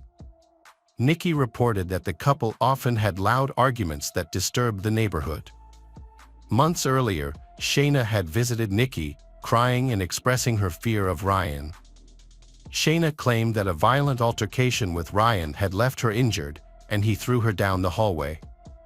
Nikki believed Shayna's story and urged her to report the incident to the police. However, Shayna decided not to do that. When Shayna was at the police station, detectives interviewed her about the shooting of boyfriend Ryan. Before they started the questioning, the officers told Shayna her rights, which informed her that she had the right to a lawyer. Shayna asked for a lawyer, so the questioning was put on hold. While she waited in the interrogation room, she filled out some paperwork, under the supervision of a detective. Shayna chose to speak with the detective despite asking for an attorney. When asked the name of the victim, Shayna showed no emotion, simply stating, "the man she killed," clearly referring to her long-term boyfriend, Ryan. During the interrogation, Shayna explained that she acted in self-defense. She claimed Ryan had physically attacked her, grabbing her throat and throwing her around their apartment. During a break in the interrogation, the detective stepped out of the room and another officer took over. Shayna then shared new information with the officer about her confrontation with Ryan. She stated that before the shooting, Ryan said mean and unpleasant things to her, calling her unhinged and taunting her while holding a gun. Shayna attributed Ryan's violent behavior that night to being under the influence of substances. She maintained her account of the incident leading up to the shooting, claiming Ryan was sitting at the dining table handling ammunition for his pistol. She caught him staring at her from across the table and believed this was a sign that he intended to kick her out of his condo. Shayna admitted to seizing the opportunity to grab the gun and shoot Ryan. In the midst of chaos, Shayna fired one shot at Ryan, hitting him. Shayna initially thought she needed to end his suffering, as he was twitching after the first shot, and proceeded to fire several more shots, ultimately resulting in Ryan's death. Shayna revealed in her confession that Ryan was self-conscious about his appearance, especially his nose, and had previously expressed a desire to get a nose job. With this knowledge, Shayna intentionally shot Ryan in the face, claiming she was granting his wish. Throughout the interrogation, Shayna revealed that she was worried her relationship would be affected if people found out her boyfriend was dead. Specifically, she feared that no one would want to marry her if they knew she had killed her boyfriend, even if it was in self-defense. After hearing her out, the detective arrested Shayna and charged her with Ryan's murder. Shayna appeared to be surprised by her arrest, insisting that she had only shot Ryan to protect herself, and apparently expecting a different outcome. In 2015, Shayna's trial started, and the courtroom was filled with anticipation. The prosecutor began by comparing Shayna to Jodi Arias, another woman who had been accused of murdering her boyfriend, Travis Alexander. The similarities between the two cases were striking. This comparison increased the tension in the courtroom as everyone waited to see what would happen. The prosecutor argued that Shayna was fixated on her boyfriend, Ryan, and that he was all she could think about. According to the prosecution, Shayna's conversations were dominated by talk of Ryan. During the trial, the prosecutor presented a narrative of Ryan's intentions based on his friends' accounts. According to them, Ryan planned to end his relationship with Shayna and intentionally avoid her phone calls and texts. Despite these things, Shayna continued to show up at his condo in Highland Heights uninvited. The prosecution presented evidence that Ryan had plans to meet Audrey Bolt, the 2012 Miss Ohio, for a date on the night of the murder. This new information supported the prosecution's theory that Shayna was motivated by jealousy and anger towards Ryan's new relationship. Audrey testified that she had arranged to meet Ryan for drinks at a bar that night and waited for him, but he never arrived. It was only later that she discovered he had been shot and killed. During Shayna's trial, the prosecution showed the jury evidence that Ryan had often expressed his wish to end their relationship. Shortly before his death, Ryan called his father, Jay, for advice on how to handle the situation. Jay told Ryan to be kind to Shayna to avoid an ugly breakup. Despite Ryan wanting to break up with Shayna peacefully, but she continued to manipulate him. On the day of Ryan's death, evidence showed that he spent a lot of time texting with Shayna. In these texts, Ryan clearly told her that he didn't want to see her that weekend because he had other plans. Nevertheless, Shayna showed up at his condo uninvited, which was a common occurrence. The prosecution argued that during the argument, Ryan told Shayna it was over and she could no longer control him. This enraged Shayna, who then shot Ryan in a fit of rage. In trial, the prosecution played a video of Shayna's interrogation to show the jury that she was a cold-blooded killer. The video showed Shayna dancing and singing, seemingly unaffected by the departure of her boyfriend, Ryan. After killing a loved one in self-defense, most people would be extremely upset, crying and overwhelmed by what they had done. By showing the video, the prosecution argued that Shayna was a very emotionless person and did not feel remorse for what she did, implying that she didn't act like someone who had killed in self-defense. However, this explanation is not objective and depends on the jury's perspective. The interrogation video was a key piece of evidence in the prosecution's case against Shayna. However, it was not the only evidence presented during the trial. Shayna's defense team stuck to a consistent story throughout the trial. They claimed that Ryan was the one who behaved erratically and violently on the night of the incident, which ultimately led to Shayna shooting him. To support this claim, the defense team described Ryan's state of mind. They alleged that the combination of medications he was taking, including anti-anxiety medication and amphetamines, is the cause. To strengthen their argument, Shayna's attorneys presented autopsy results to the jury, prove that Ryan was using these drugs at the time of his death. This evidence suggested that Ryan's actions may have been influenced by the medications he is taking. The defense also called an expert toxicologist to testify that combining anti-anxiety medication and amphetamines could lead to violent and paranoid behavior. The goal of this testimony was to create a plausible explanation for Shayna's actions and then prove that she killed Ryan in self-defense. During Shayna's trial in April 2015, the prosecution was concerned that she would be acquitted because she was an intelligent, young, and beautiful woman. They worried that her self-defense claims might sway the jury.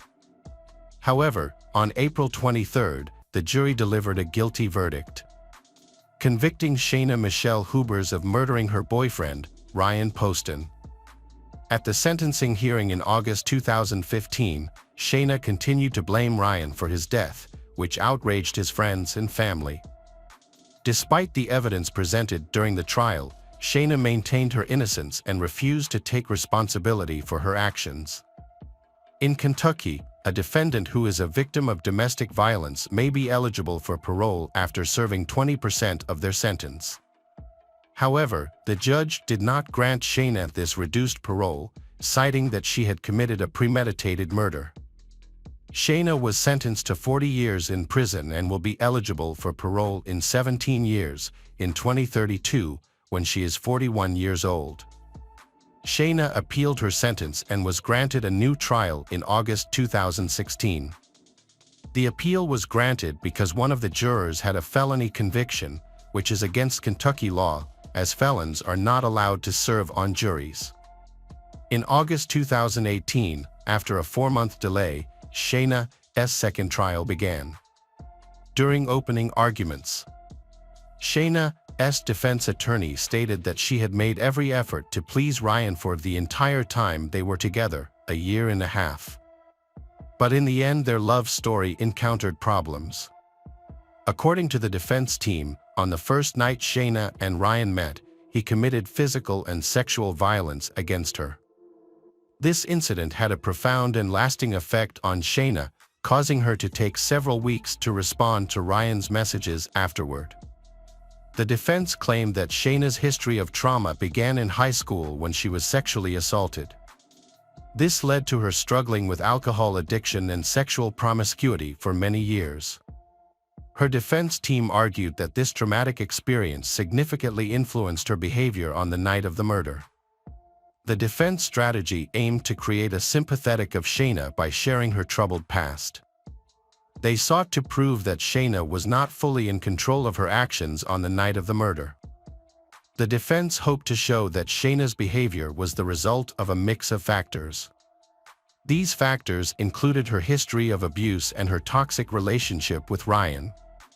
The goal was to show that Shayna was a victim of domestic violence at the hands of Ryan, rather than a cold-blooded killer.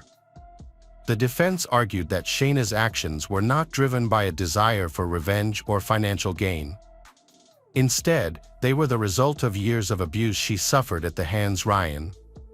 Shayna's defense attorney argued that Ryan's constant criticism about her weight and chest size, as well as his pressure on her to get breast enlargement, significantly affected her self-esteem. The defense claimed that this criticism, along with the strain in their sexual relationship, contributed to Shayna's feelings of inadequacy. The defense presented evidence that Shayna had sought medical help to improve their romantic life, getting an injection to address their sexual difficulties.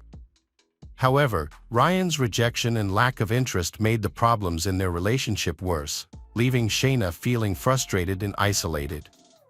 Additionally, the defense alleged that Ryan would often end things with Shayna and then talk to other women, further straining the problems in their relationship. During their opening statement, the prosecution told the jury that they wouldn't portray Ryan as a perfect boyfriend. However, they made it clear that he wasn't abusive. They claimed that Shayna shot and killed Ryan not in self-defense. The prosecution alleged that Shayna shot Ryan because he had ended their relationship on the night of the incident. Ryan had decided it was time to break up with Shayna because she would not leave him alone. According to the prosecution, Shayna's repeated returns to Ryan after he ended things demonstrated her inability to move on from the relationship. During the trial, the prosecution showed text messages from Shayna to her friends. These messages stated that the intimate activities between Shayna and Ryan had strengthened their relationship. However, when Shayna took the stand in her own defense during her second trial, she disagreed. She claimed that these activities had actually pushed them further apart. In another set of text messages, Shayna had asked to have sex, but Ryan was taking antidepressants. The medication's side effects had reduced his sex drive. However, when Shayna testified, she alleged that Ryan had forced her into having sex. After 5 hours of deliberation, the jury convicted Shayna Michelle Hubers of murdering Ryan Poston for the second time. Despite conflicting testimonies and evidence, they upheld their initial verdict. During the sentencing hearing, Shayna's mother emotionally shared her daughter's singing talent and how it earned her multiple college scholarships. Choked with emotion, she asked the jury to consider the possibility of parole for Shayna. However, she acknowledged this didn't lessen the grief and suffering that Ryan's family was experiencing. Shayna Michelle Hubers was sentenced to life in prison without parole.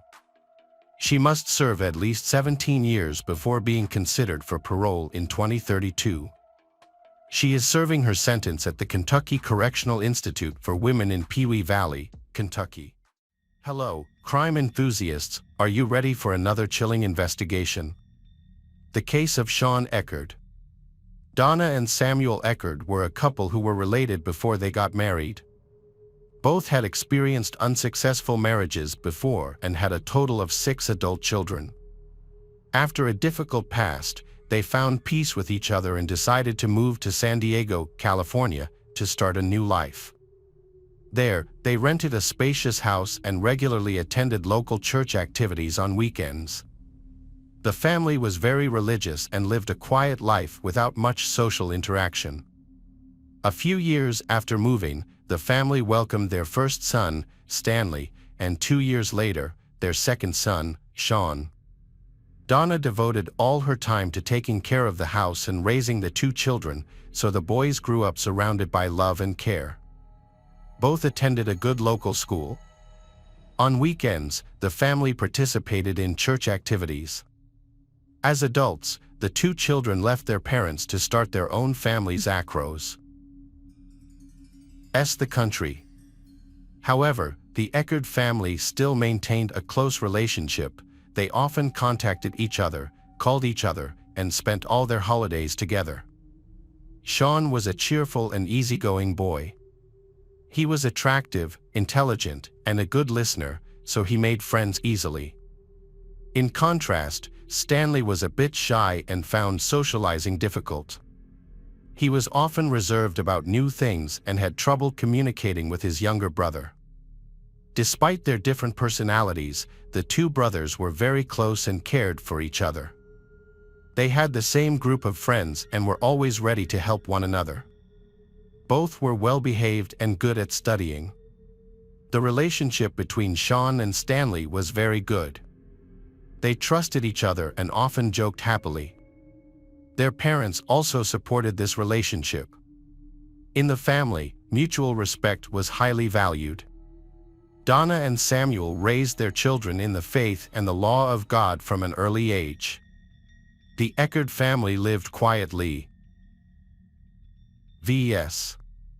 As they grew up, the 2 brothers developed very different interests. Sean, the youngest, played in a band, while Stanley, the oldest, loved martial arts. Every evening, the family gathered before dinner to share their experiences of the day.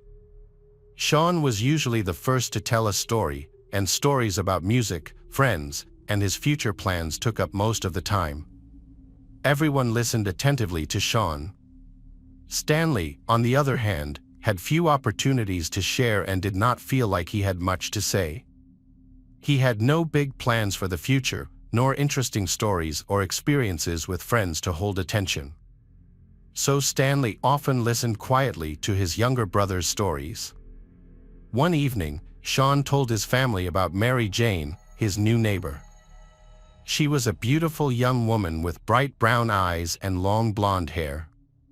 Sean was fascinated by the wonderful piano music coming from her house. Enthralled by the music, Sean boldly entered the house without knocking. Although the situation was somewhat awkward, Sean handled it with confidence and grace, making a good impression on Mary Jane. Although she was a few years older than Sean, they became close friends. Sean often organized picnics and invited Mary Jane to join.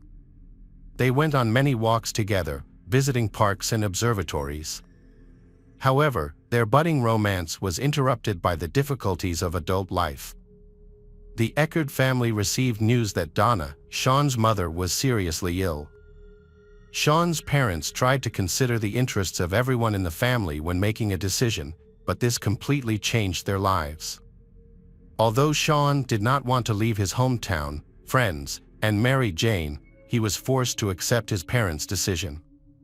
In 2005, the Eckerd family decided to leave the city where they had lived for many years and move to another state. They settled in Donna's mother's house in the small town of Spring Hill, Florida. This decision brought many positive changes to the whole family. Donna began to recover. Initially, Sean felt sad about leaving the band, familiar places, and friends, especially Mary Jane. However, with his optimistic personality, Sean quickly adapted to his new life. Gradually, he realized that life in Spring Hill was as full and meaningful as in the old place. Donna and Samuel found stable jobs at the Presbyterian church, where they spent most of their time. Donna worked at the nursery, taking care of children, while Samuel assisted at the chapel.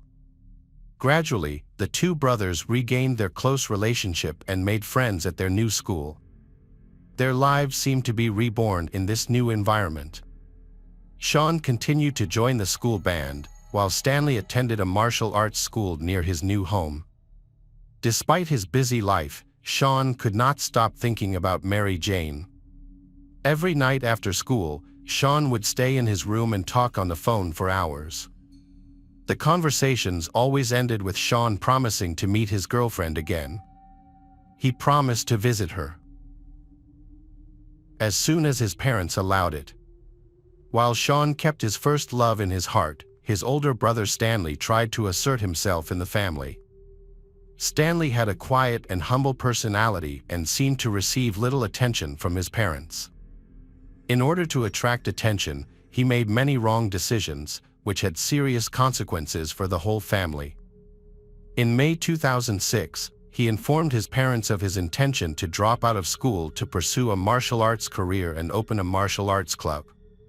However, due to the recklessness of youth, he joined a bad group, where he began to engage in petty fraud and experiment with illegal drugs.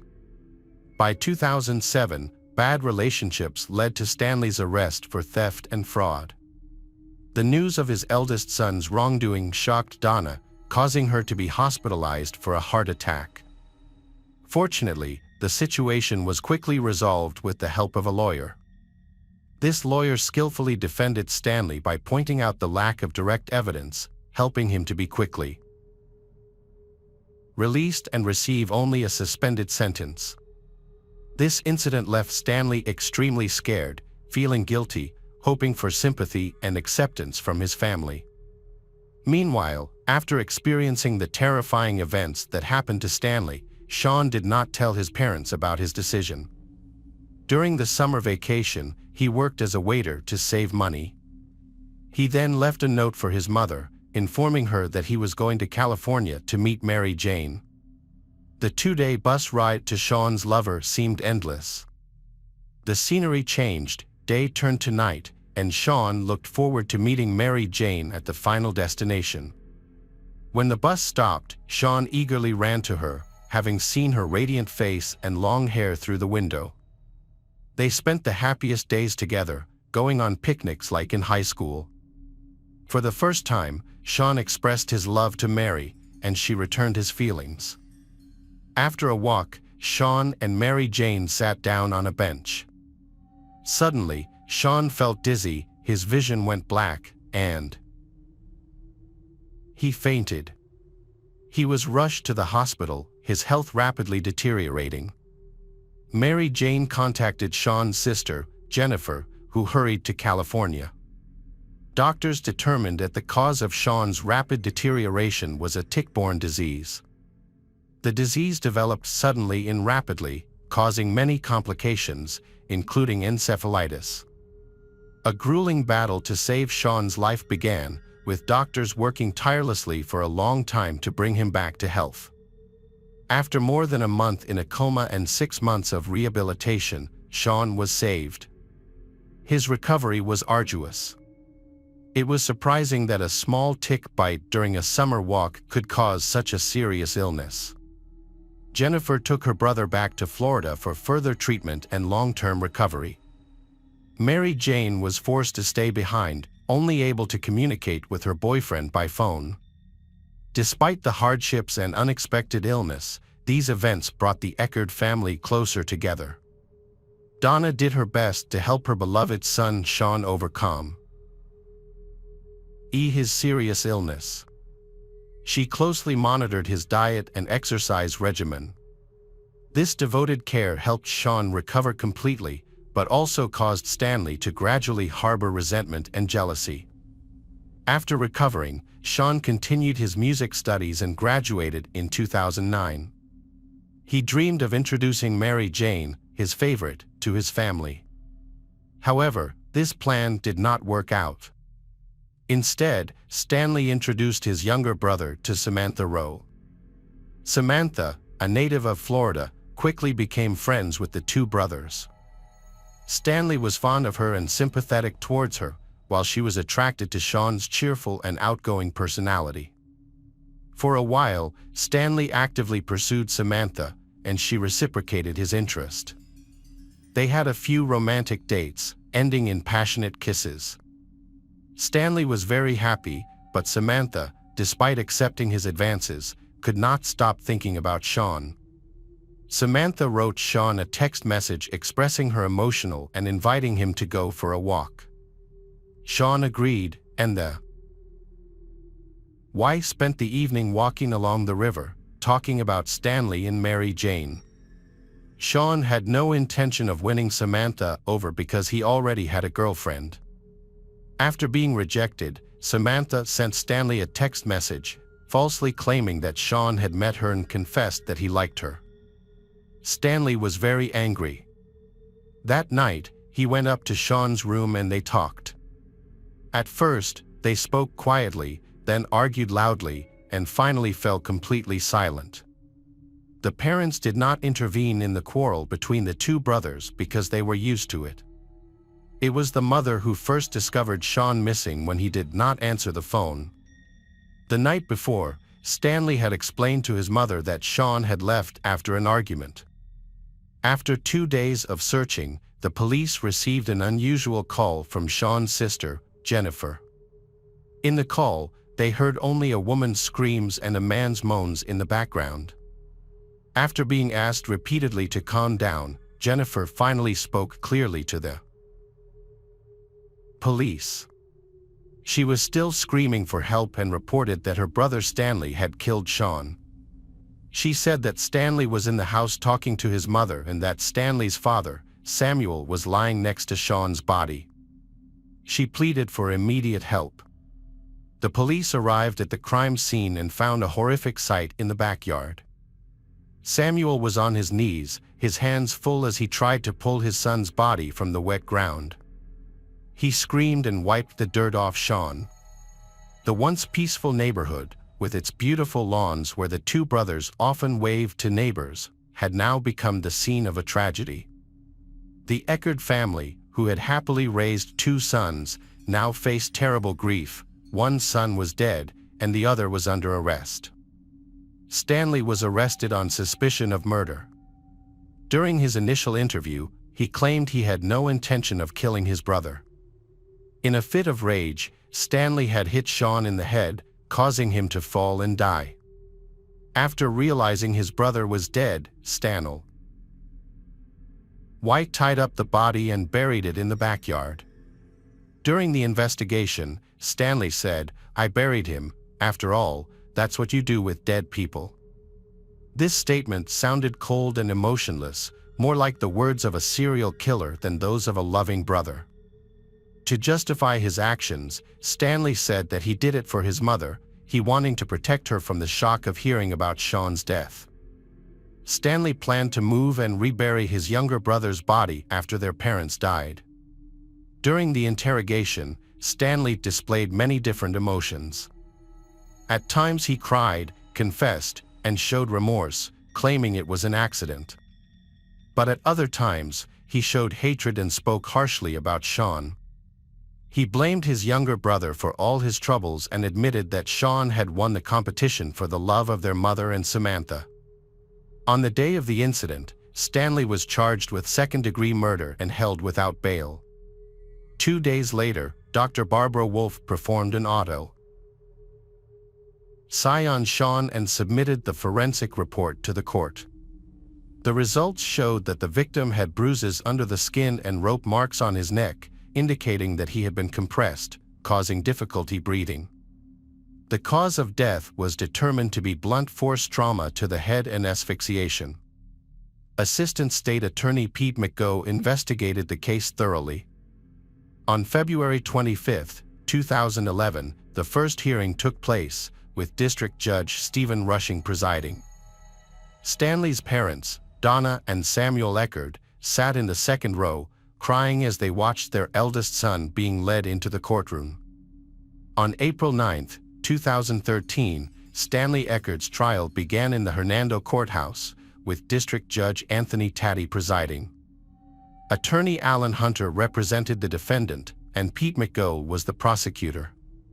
The prosecutor tried to prove that Stanley had carefully planned the murder. The defense attorney argued that it was just a random fight that went horribly wrong. He also highlighted Stanley's attempts to conceal the crime as a sign of remorse. Stanley Eckerd is charged with first-degree murder and could face life in prison if convicted. The trial is scheduled to last 5 days, starting May 13th. Judge Anthony Taddy will make the final decision. If convicted of second-degree murder, Stanley could still face life in prison. Stanley Eckerd has always maintained that he did not intend to kill his brother. 3 years ago, before burying his brother's body in their front yard, Eckerd rejected a prosecutor's offer to plead guilty to second-degree murder in exchange for a maximum 20-year prison sentence. Eckerd remained calm as the clerk read the verdict. The brothers' parents, Samuel and Donna, wept silently as the jury left the courtroom. Samuel Eckerd's sobs turned to screams, and several relatives gathered around to comfort him. The jury agreed that Stanley did not intend to kill his 19-year-old brother, Sean, but they did not completely exonerate him. After about 2.5 hours of deliberation, the jury of 9 women and 3 men found Stanley Eckerd guilty of second-degree murder. However, the Eckerd family still believes Stanley's account of the events that occurred in the early morning hours of June 19, 2010, and criticized the state attorney's office for bringing the case. Samuel Eckerd, Stanley's father, praised Chief Assistant Public Defender Alan Lanter for his good work in defending the case.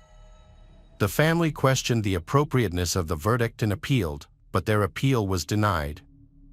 Samuel expressed surprise that the jury reached its verdict so quickly but insisted that the family's belief remains unchanged. He also acknowledged one undeniable fact: after his younger brother died, Stanley dragged Sean's body out of his bedroom window and buried it in the backyard of their Spring Hill home. Samuel discovered Sean's body 2 days later. Assistant District Attorney Pete began his closing by showing the jury a photo of Sean's body rolled up in the dirt. Pete emphasized that this was not a cold case and pointed out that Stanley had changed his story several times when questioned about his younger brother's death. Pete went on to say that after Sean's funeral, Stanley forged text messages from Sean's phone, claiming he was in California with his girlfriend. Stanley also forged letters from Sean to Samantha, telling her not to contact him and to focus on Stanley instead. Finally, after hours of questioning, Stanley admitted that Sean had died in a fight in the bedroom. Stanley said he heard Sean's neck snap as they hit the floor. Stanley hid the body to protect his mother, who had heart problems, and planned to tell his father after she left for work. Pete concluded that Stanley caused the injuries that led to Sean's death, which constituted murder. He highlighted Stanley's statement to police about a dispute involving Samantha, as well as Stanley's conversation with his younger brother and a friend about revenge beefo. Sean died. During that conversation, the friend said Stanley mentioned that if he wanted to kill someone, he would hit them in the back of the head and bury them in the yard. However, this evidence was not strong enough to eliminate all reasonable doubt. Alan Lanter, defending, argued that the crime did not involve a deliberate act. Stanley was involved in his younger brother's death, but it was not murder, he said. Alan cited the medical examiner's testimony, saying that the blow to the head, combined with the swelling of his brain from encephalitis, could have caused his death. The pathologist also confirmed that hitting his head on the nightstand and the two fell could have been enough to cause Sean's death. Finally, Alan reminded the jury of Donna Eckerd's testimony, which stated that Sean had severe mood swings after suffering from encephalitis. In her testimony, Donna Eckerd even called Sean's death an accident. The jury could have found Stanley Eckerd guilty of third-degree murder or manslaughter, making this an excusable homicide case. Attorney Allen asked the jury not to let the gruesome images of Sean's body and Stanley's actions in burying it distract them from the real cause of his death. Stanley Eckert did a terrible thing after Sean died, but he was not a murderer, Allen stressed. During the final trial, Becker's parents were devastated when Judge Anthony sentenced Samuel Eckert to 50 years in prison without parole. They felt as if they had lost both their sons on the same day. Hello friends, welcome to our channel. Today we're going to take a look at another horrible case with you. The case of Petit family. The Petit family was viewed as a model family, meeting everyone's expectations with their stable financial situation and outstanding children. They earned admiration from the community. The father, William Petit, grew up in Connecticut and excelled in many sports during high school, especially basketball, where he demonstrated natural leadership. Beyond his athletic talents, he was also the top student in his class, earning a law degree from Dartmouth University. However, William discovered that his true passion was not in law. He wanted to help others, care for the sick, and making the world a better place. After graduating, he chose to pursue a career in medicine at the University of Pittsburgh. During his third year of residency at the Children's Hospital of Pittsburgh, William met Jennifer Hawk, a nurse in the oncology department and medical center co-director of a pre-graduation internship program. They quickly fell in love, and those around them believed they were a perfect match. They married in 1985, and 4 years later, they welcomed their first daughter, Haley. Then, they to buy a house in Cheshire, Connecticut. On November 17, 1995, their second daughter, Michaela, was born. After recovering from childbirth, Jennifer resumed her role as a nurse and co-director of the internship. Unfortunately, she later developed multiple sclerosis, an incurable condition that she fought for the rest of her life. During her struggle with the disease, her family was always by her side and supported her. At 10 years old, their old daughter, Haley, started raising money for the National Multiple Sclerosis Society, successfully gathering big funds over the years. Michaela was also a strong student and intended to take over the fundraising when her old sister went to college. She spent the summer learning to cook and loved making meals for her family. Sadly, this everyday activity would ultimately lead the family to a tragic meeting with their attacker. In July 2007, Michaela was making dinner for her family, but then she realized she needed more ingredients. She and her mother went to the nearest market to shop. At the same time, Joshua, had been released from prison, was also at the market. Joshua had a troubled childhood, and a week after birth, he was given up for adoption. The Komisarjevsky family, known for their artistic achievements in Europe, adopted him. They were a strict and religious family. Despite having a high IQ, Joshua struggled in school, which led his adoptive parents to let him homeschool. During his trial, he revealed that he had been sexually abused by a cousin when he was a child, but his family opted to keep this a secret. This experience shaped his rebellious and rampant behavior. At the age of 14, Joshua Komisarjevsky was accused of abusing his sister, and around this time, he committed his first burglary. In 2002, he was arrested on 18 charges of burglary, leading to a 9-year prison sentence. He was released on parole in 2007 when he was 27 years old. Officials deemed him a danger to society, describing him as a calculating criminal with perverted tendencies. Despite these warnings, the jury found him fit for release. After his release, Joshua lived in a halfway house for ex-convicts, where he met his accomplice, Stephen Hayes. Hayes had spent much of his life in prison, beginning his incarceration at the age of 16 in 1980. Throughout the years, he was often arrested for violent robbery and burglary. He was sentenced in 2004 and granted parole in 2006, which brought him to the same halfway house, where he met Joshua. Returning to the night of July 22, 2007, when Michaela was cooking dinner for her family when she realized she needed more ingredients. She asked her mother to take her to the nearest market. Unbeknownst to them, Joshua was watching taking note of everything, the type of car they drove, their appearances, and Michaela's blonde hair. After shopping, Michaela and Jennifer returned home, still unaware that someone was following them. Soon after, Stephen sent a text to Joshua expressing his eagerness to get started and mentioning that he needed a margarita. Stephen followed up by asking if they were still on, to which Joshua affirmed that they were. Meanwhile, Joshua secretly followed Michaela and Jennifer in his car, finding out where they lived before leaving the area. The family enjoyed what appeared to be a calm and normal dinner, unaware that it would be their last together. In the early morning, while everyone else was asleep, William was dozing in the living room. Their peace was suddenly disrupted by strange noises in the house. William suddenly felt groggy, in pain, and unable to think clearly. Two intruders, Joshua and Stephen, had come in through an unlocked door with the intention of robbing the family. They found a baseball bat and began to beat William. He heard one of the attackers say, "If he moves, shoot him." Afterward, William was bound with zip ties. Joshua and Stephen used ties to restrain William and bind him to a pole in the basement. They then went upstairs to find Haley's room, where she was sleeping. Haley and Michaela were tied by their hands and feet to their bedposts, with pillowcases over their heads.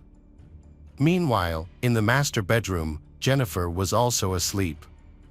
The intruders quietly entered her room and woke her up. They tied her hands and feet, showing their control over the situation. Joshua and Stephen carefully searched the house, even taking time to smoke cigarettes in the living room. After gathering jewelry, cash, and other valuables, they prepared to leave. However, a Petit family nightmare was just beginning.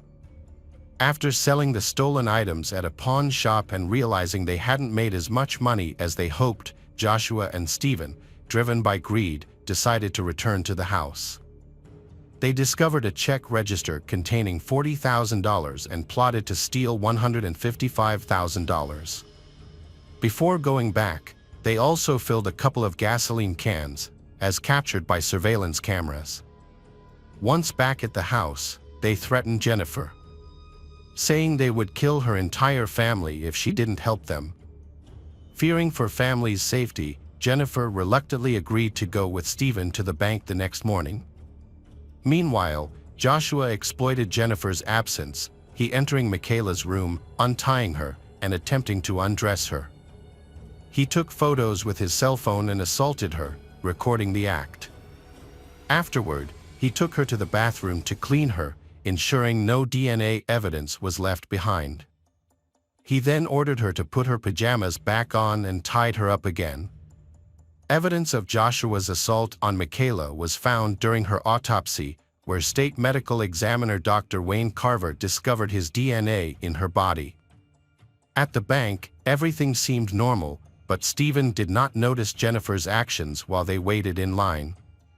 Before reaching the teller, she wrote a note on a flyer asking for help. The note stated that her name was Jennifer Hawk Petit and that she needed to withdraw $115,000 from her savings account. She mentioned that her family was in danger and requested that the police be called, or they would be killed. Despite Jennifer not having any identification, the teller decided to give her the money. With the cash in hand, Jennifer left the bank to return to the car with Stephen. Meanwhile, the bank employee quickly called the police to report the situation. Meanwhile, at the house, Joshua disclosed to Stephen what he had done to Michaela, implying he could easily do the same to Jennifer. Then, Stephen restrained Jennifer by pushing her to the ground and began to undress her. William, upstairs, could hear his wife being assaulted and shouted for help. He then overheard one of the attackers say, "Don't worry, it will all be over in a couple of minutes." William managed to free himself and crawled to the basement stairs, eventually making it to the backyard. Joshua went to check on William but discovered that he had escaped. In her confession, Stephen mentioned that while Joshua was assaulting Jennifer on the living room floor, he entered and revealed that William had fled. Upon hearing this, Stephen strangled Jennifer to death while continuing his assault on her. Soon after, William began shouting for help. His neighbor, unable to recognize him because of his injuries, called 911. Realizing that the police would soon arrive, Joshua and Stephen decided to destroy any evidence. They poured gasoline on Jennifer's lifeless body and around the house, including the daughter's bedrooms. Investigators later found traces of gasoline on the beds of Haley, Michaela, and on the clothes they were wearing. Joshua and Stephen set the house on fire and tried to escape, not knowing that police had already blocked the road a few miles ahead. They crashed into a police vehicle, and within 5 minutes, they were surrounded by officers, pulled from their car, and arrested. They were quickly identified as former convicts. The fire in the house was spreading quickly. An ambulance arrived and took the seriously injured father, William, to the nearest hospital. Soon after, firefighters fought to put out the flames. When they put out the flames succeeded, they were met with a terrible scene. The first body they found was Jennifer, who was completely burnt with remnants of rope around her ankles. On the second floor, they discovered Michaela, who was tied to her bed and had been entirely trapped by the fire. Surprisingly, Haley had managed to escape her bindings and tried to flee but collapsed just a few meters away after inhaling too much smoke. William managed to free himself from his restraints, leave the house, and crawled to a neighbor's yard for help. The neighbor did not recognize him at first because of his severe injuries. Both Joshua and Stephen admitted to the murders. Detectives reported that Stephen smelled of gasoline during her interrogation. Each suspect accused the other of being the leader and planner of the home invasion. Joshua also placed blame on William for the murder. In Joshua's diary, which was later presented as evidence, he referred to William as a coward and claimed that William could have saved his family if he wanted to. Stephen's trial started on September 13, 2010, with a jury composed of 7 women and 5 men. The defense claimed that Joshua was the main leader behind the crime. Conversely, prosecutors argued that both Joshua and Stephen were equally accountable. On October 5, after approximately 5 hours of deliberation, the jury found Stephen Hayes guilty. The sentencing phase commenced on October 18, in which the jury was initially torn over whether to recommend life imprisonment or the death penalty. Stephen's defense claimed that life imprisonment without parole would be a harsher punishment. On November 8, the jury recommended a death sentence for Stephen on all 6 capital felony charges. Stephen had earlier tried to negotiate a plea deal for a life sentence, but instead, prosecutors sought the death penalty. On December 2, 2010, Stephen Hayes, the defendant, expressed his remorse for the pain he caused the Petit family. He mentioned that death would be a relief for him and hoped it would provide peace and comfort to those he had harmed. Judge John Blues sentenced him to death 6 times, along with an additional 106 years for other offenses. However, in August 2015, Stephen's death sentence was converted to life imprisonment after Connecticut abolished the death penalty. Joshua Komisarjevsky's trial began on September 19, 2011. His lawyers proposed a plea deal where he would plead guilty in exchange for a life sentence. However, the prosecutors were aiming for the death penalty, arguing that Joshua was a troubled individual who had been influenced by Stephen. On October 13, 2011, Joshua was found guilty, and on December 9, 2011, the jury recommended the death penalty. During sentencing, he expressed his shame and regret over the crime, asserting that he never meant to kill anyone. Judge Blues scheduled Joshua's execution for July 20, 2012, acknowledging his involvement in the crime. However, in August 2015, Connecticut abolished the death penalty, and Joshua's sentence was changed from death to life imprisonment, just like Stephen's sentence. The trials and sentencing of Stephen and Joshua marked a significant and troubling time in Connecticut's legal history. The severe nature of their crimes and the emotional toll on everyone involved, including jurors, revealed the difficulties the legal system faces in dealing with such heinous acts. William is the only person in the family to survive this tragic incident. After spending 4 days in the hospital, he was released to attend his family's funeral. Struggling with the guilt of not being able to save the lives of his wife and children, he founded an organization to support children and young victims of violence, raising hundreds of thousands of dollars to aid there. Later, he joined the Republican Party and entered politics, eventually becoming a state representative. Welcome back, detectives. Let's dive into another horrible case. The case of Inman family. William Inman and Sandra's story began in 1983 when they met at church. He was 18 and she was 16. With their parents' approval, they quickly got married and moved to Logan, Ohio. William was a devoted religious man who worked as a builder. In his free time, he volunteered at the Evangelical Church of the Tabernacle of Faith near Nelsonville, where he played musical instruments. Meanwhile, Sandra, as a housewife, supported her husband's spiritual activities. In 1984, the couple had their first child, a son named William Jr. To prevent any confusion, the church community referred to the father as Bill and the son as Will. Over the years, Will grew up. In 2001, at the age of 17, he met 15-year-old Summer Cook at a church service. Their meeting was strikingly similar to the love story of Bill and Sandra. The young couple dated for 3 years, and in 2004, after Summer turned 18, they got married. They quickly settled into Will's parents' large house in Logan. In the same year, 39-year-old Bill Inman declared himself a spiritual leader and turned his garage into a temporary church, where he started holding services. Although local residents were initially skeptical of him as a self-proclaimed pastor, his church began to gather followers. It started with neighbors and gradually expanded to their acquaintances. People were drawn there to pray, seek comfort, and make donations. In 2005, Will and Summer joyfully welcomed a son named Alex. However, they soon encountered financial challenges. Will's work at the church did not provide enough income, so the family chose to seek better opportunities in another state. In 2006, the Inman family relocated to Florida. They soon found jobs in the construction industry, building hotels in their new location. Meanwhile, Sandra and Summer looked after their home and raised little Alex. After 2 years, however, they missed their hometown and decided to return to Ohio.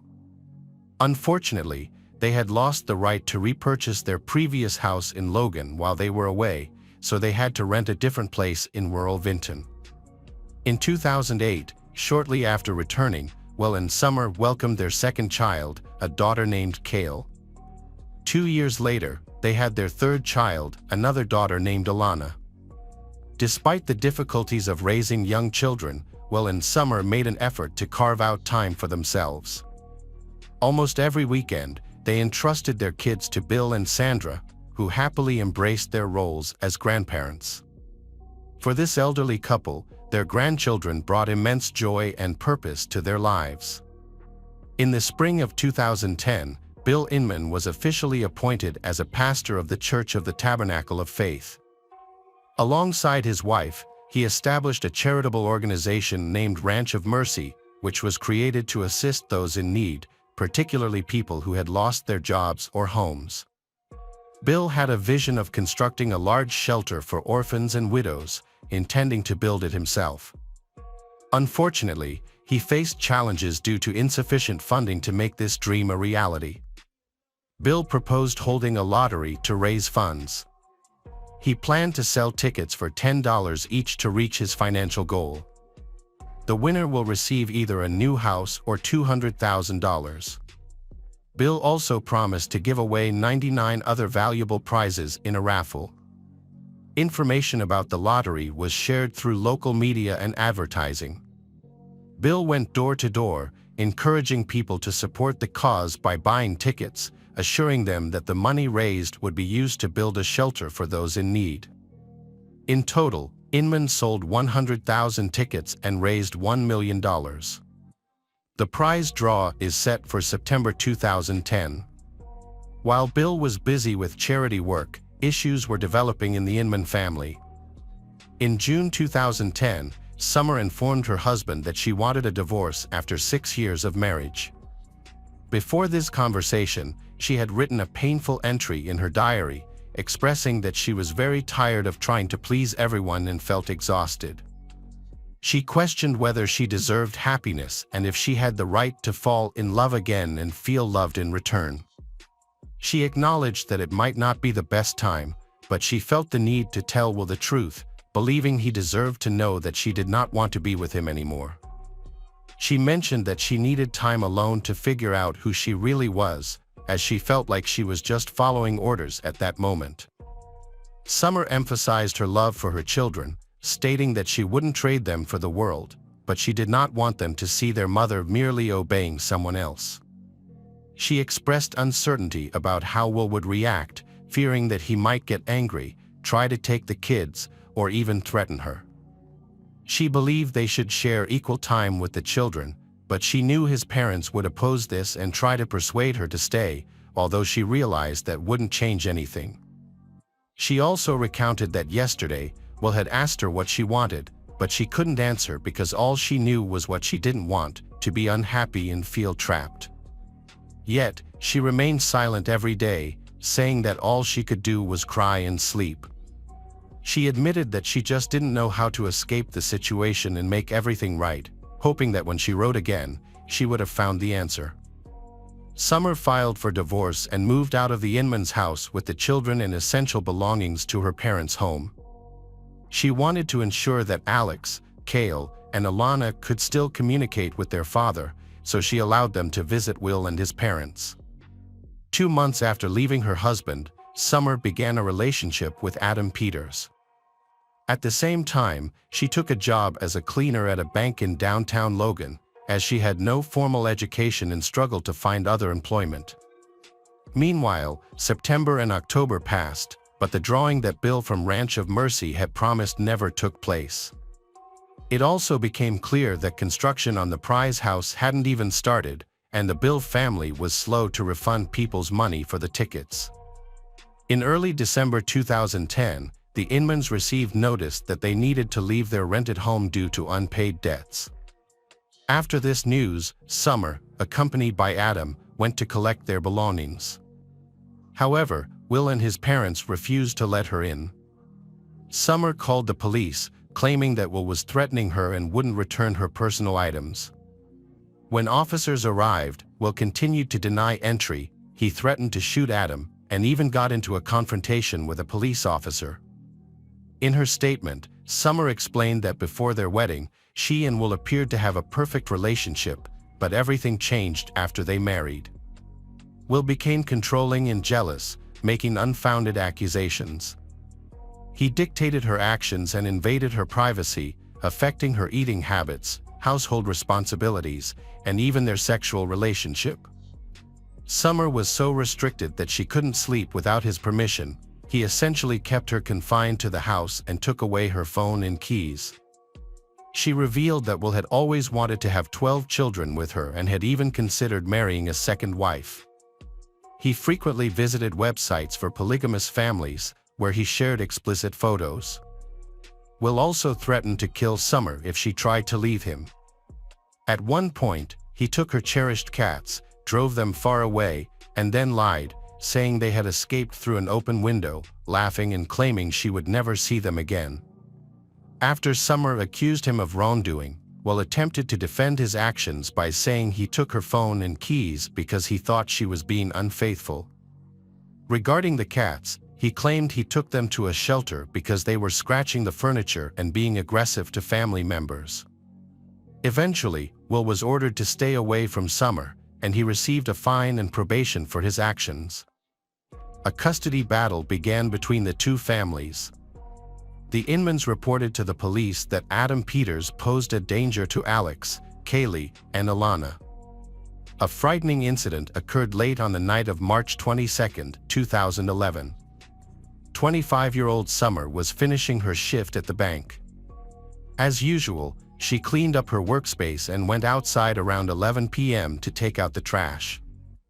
Before leaving, Summer had sent a message to Adam, whom she was supposed to meet after work, but he never saw her again. Concerned, Adam went to the bank after midnight. He couldn't find Summer, but near the trash can he discovered her belongings, her phone, keys, and a running music player with headphones on. A little further away, he found her jacket in the bushes. Adam called the police and notified Summer's parents about her disappearance. Initially, the family thought that she might have been late from work or misplaced her belongings. However, the bank security service informed them that she hadn't been seen since her shift ended. When the police arrived, several witnesses were already present. Two women jogging nearby reported that they had seen Summer being kidnapped about an hour earlier. They explained that as Summer approached a dumpster, a Ford Crown Victoria, driven by a blonde woman, pulled up. Two men wearing black balaclavas exited the vehicle, grabbed Summer, and forced her into the back seat.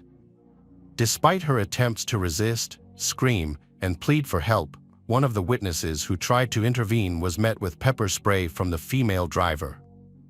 The kidnappers then drove away with Summer. The two women rushed to the nearest police station to report the incident, but for some reason, law enforcement was skeptical and even suspicious of their account, suspecting they might have fabricated the story for amusement. A whole hour had passed after Summer's parents called the police before they finally arrived at the crime scene. Unfortunately, by that time, it was too late for them to find Summer while the trail was still fresh. News of the abduction of 25-year-old Summer Inman quickly spread through local media. Hundreds of residents of Logan joined the search effort, but as days went by, hope of finding her alive began to fade. Summer's parents struggled to keep their thoughts away from the worst possible outcome. A few weeks prior to the tragedy, Summer had posted a picture on Facebook with Adam and the children, depicting what appeared to be a happy family. This photo infuriated Will Inman, Summer's husband. It had been revealed that Summer met Adam before deciding to divorce Will. In the spring of 2010, Adam started working for the Inmans, maintaining their house and yard, and he soon developed feelings for Summer. Initially, she rejected his advances, but eventually, she gave in. In her diary, she reflected on that moment, expressing that when their eyes met, she realized she had let the devil take hold of her and ignored the warnings from God. She mentioned that she tried to walk away, with her mind screaming to run, but she stayed and allowed Adam to embrace her, expressing her regret and guilt. Meeting Adam marked the beginning of the end for Summer and Will's marriage, as she realized that she wanted to pursue happiness, love, and to be loved, which ultimately led her to file for divorce. 5 days before Summer disappeared, Will attempted to challenge the alimony payments in court. He wanted to reduce the amount he had to pay his ex-wife from $150 per child each month to $50, as his annual income was only $6,500. Will, along with his parents, sought sole custody of the children, but the judge denied their request. Bill and Sandra deeply missed their grandchildren, who were the center of their lives. Since separating from Summer, the elderly couple had visibly lost weight and appeared weary. In March 2011, shortly after Summer went missing, the police found the Inman family, Bill, Sandra, and Will, were hiding in Bill's mother's house in Jackson County, Ohio. During questioning, all three of them consistently denied any involvement in Summer's disappearance. They explained that on the night she vanished, they had traveled to Cleveland to look at a new house. However, their car broke down, and they spent the entire night trying to fix it on the side of the road. They returned home to Logan the following morning. The Inman stated that they had always treated Summer well and rarely had conflicts with her. However, they noted that after Adam Peters came into their lives, things took a turn for the worse. Bill, Sandra, and Will described Adam as a negative influence who had ruined their previously happy family.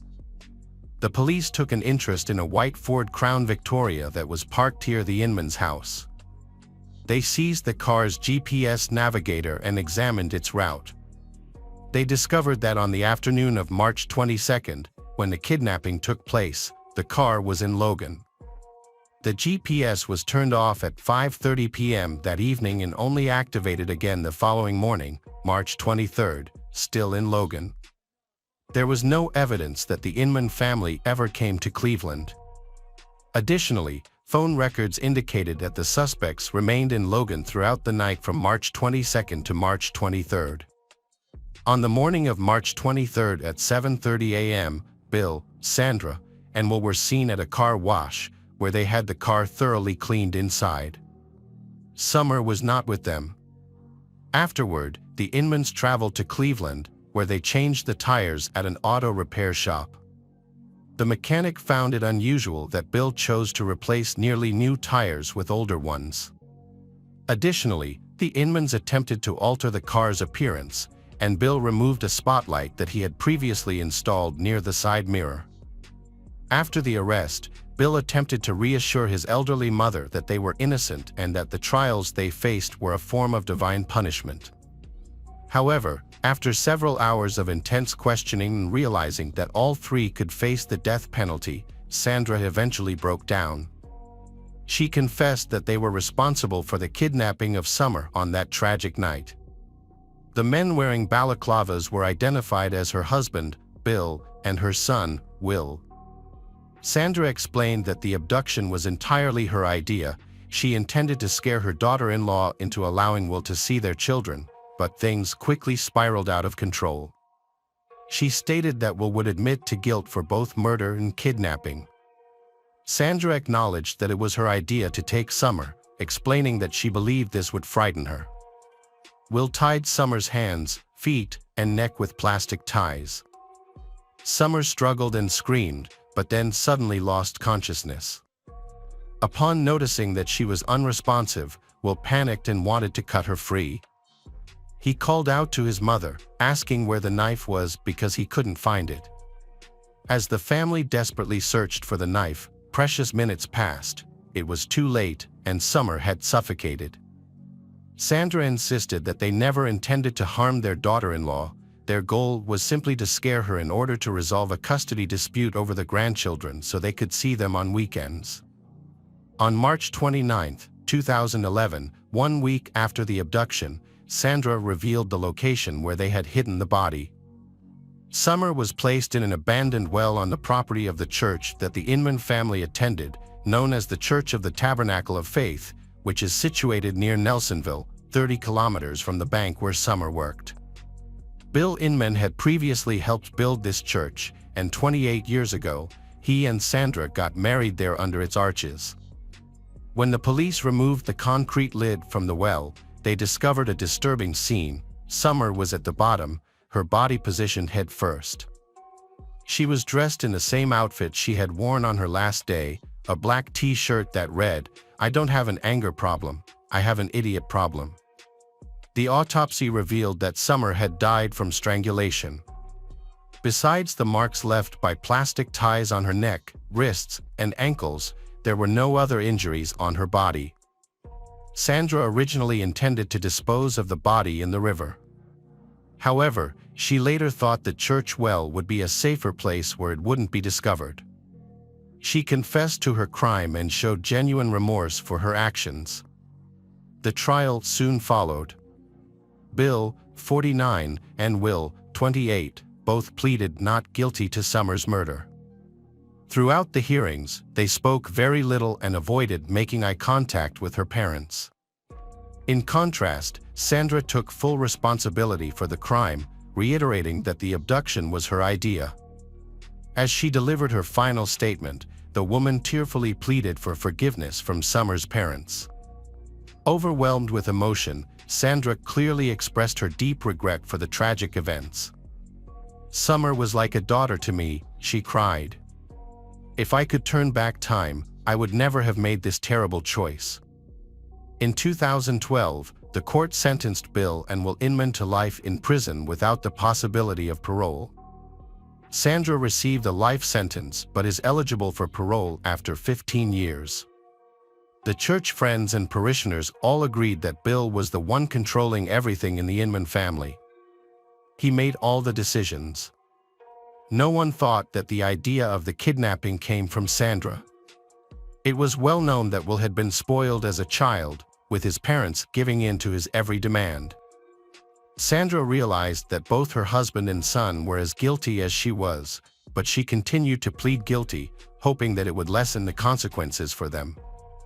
Alex, Cale, and Alana were cared for by the parents of Summer, who had passed away, for an extended period. They struggled to explain to their grandchildren the absence of their mother, father, grandmother, and grandfather. The tragic story of the Inman family highlights how concealed anger, jealousy, and a need to control others can result in devastating outcomes.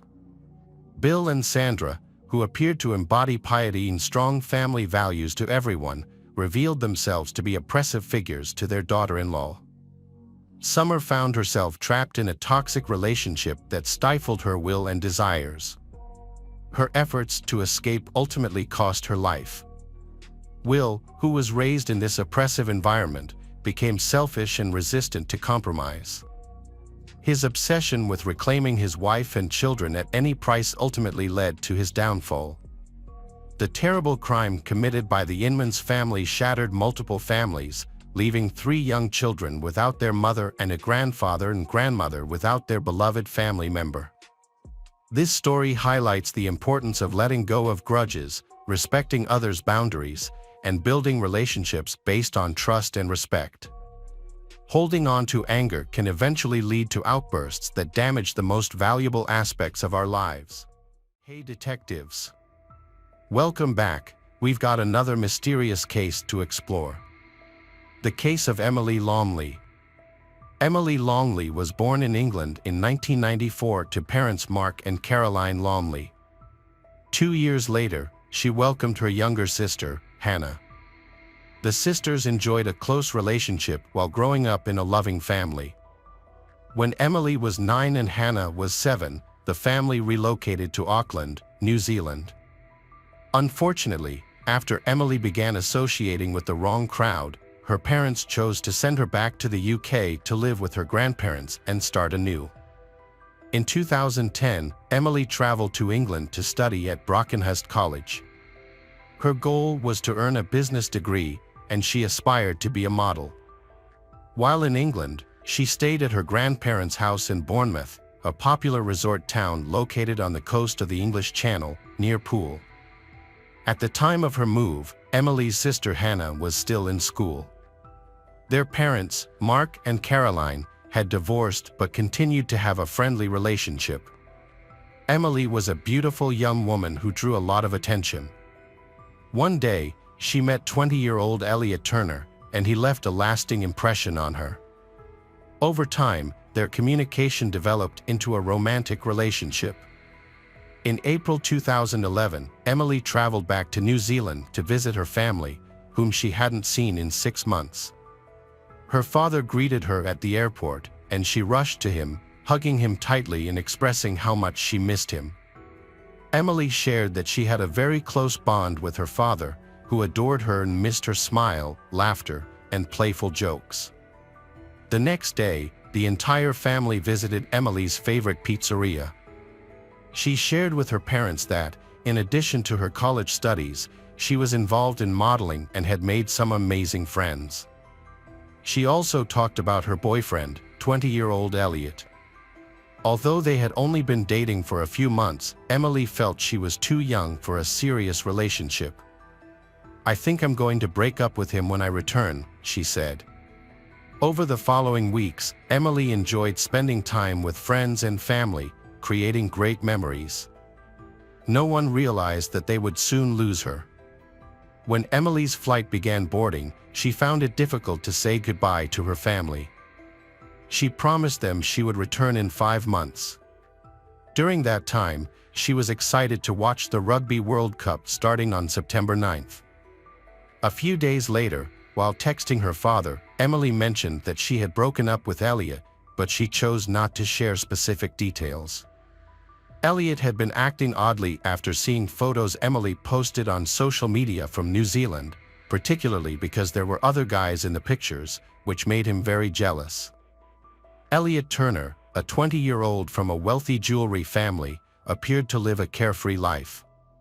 He was well known in the bar and club scenes of Bournemouth and Poole and was part of a group of affluent young men known as the Firm. His friends nicknamed him All Talk Turner due to his tendency to brag. In December 2010, he met Emily, and they enjoyed a lavish lifestyle together, often staying out late. However, Elliot, who had a history of being obsessed with women, quickly became jealous, leading to frequent violent arguments in their relationship. People described him as threatening, aggressive, controlling, and possessive. In January 2008, when Elliot was 16 years old, the police sent him a warning letter about harassment. They advised him not to contact his ex-girlfriend after he inundated her with text messages and emails following their breakup. Elliot enjoyed being the center of attention and did not have to work since his parents financially supported him. He was skilled at manipulating others, including his parents, and his life centered on parties, women, alcohol, and drugs. He believed he was capable of doing anything he desired. Elliot always carries a hammer with him to intimidate anyone who might challenge him. His friends thought Elliot fancied himself a gangster. Elliot would often buy drinks for everyone at the bar. Elliot liked to brag about owning a new Mini Cooper, but it was actually a gift from his grandmother. He attempted to maintain his tough guy persona by posting streetwise messages on social media, where he often called himself Scarface or God. Although he attracted a lot of female attention, he became very attached to Emily when he met her. She praised his image as a successful person, something he worked hard to achieve.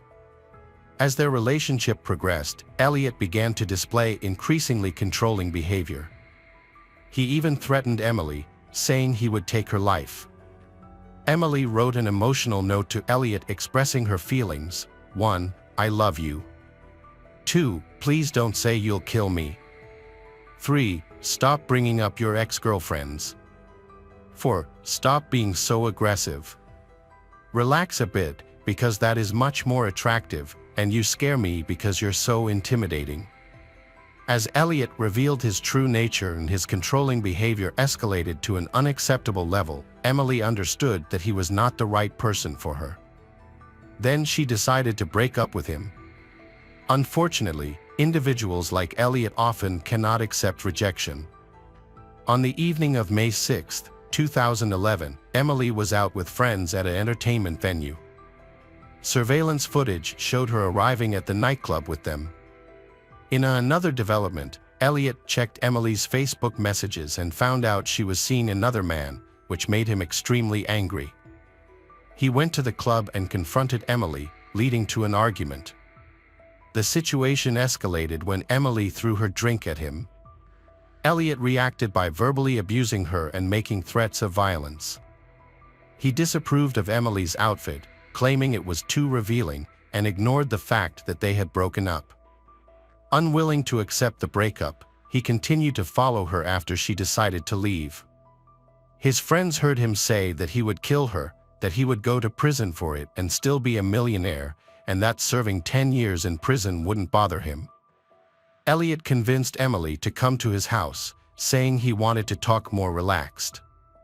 Elliot lived with his parents, which may have made Emily feel more at ease, thinking he would behave better around them. Neighbors observed them entering the house.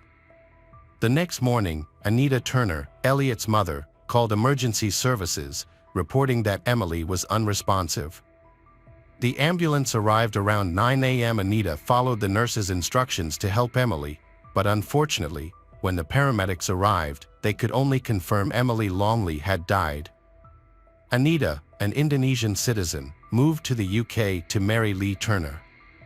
When they had a son, they gave him everything he wanted, which turned out to be a serious mistake. During a call with emergency services, Anita seemed surprisingly calm for a mother who had just discovered her son's girlfriend dead. Her demeanor was unsettlingly normal.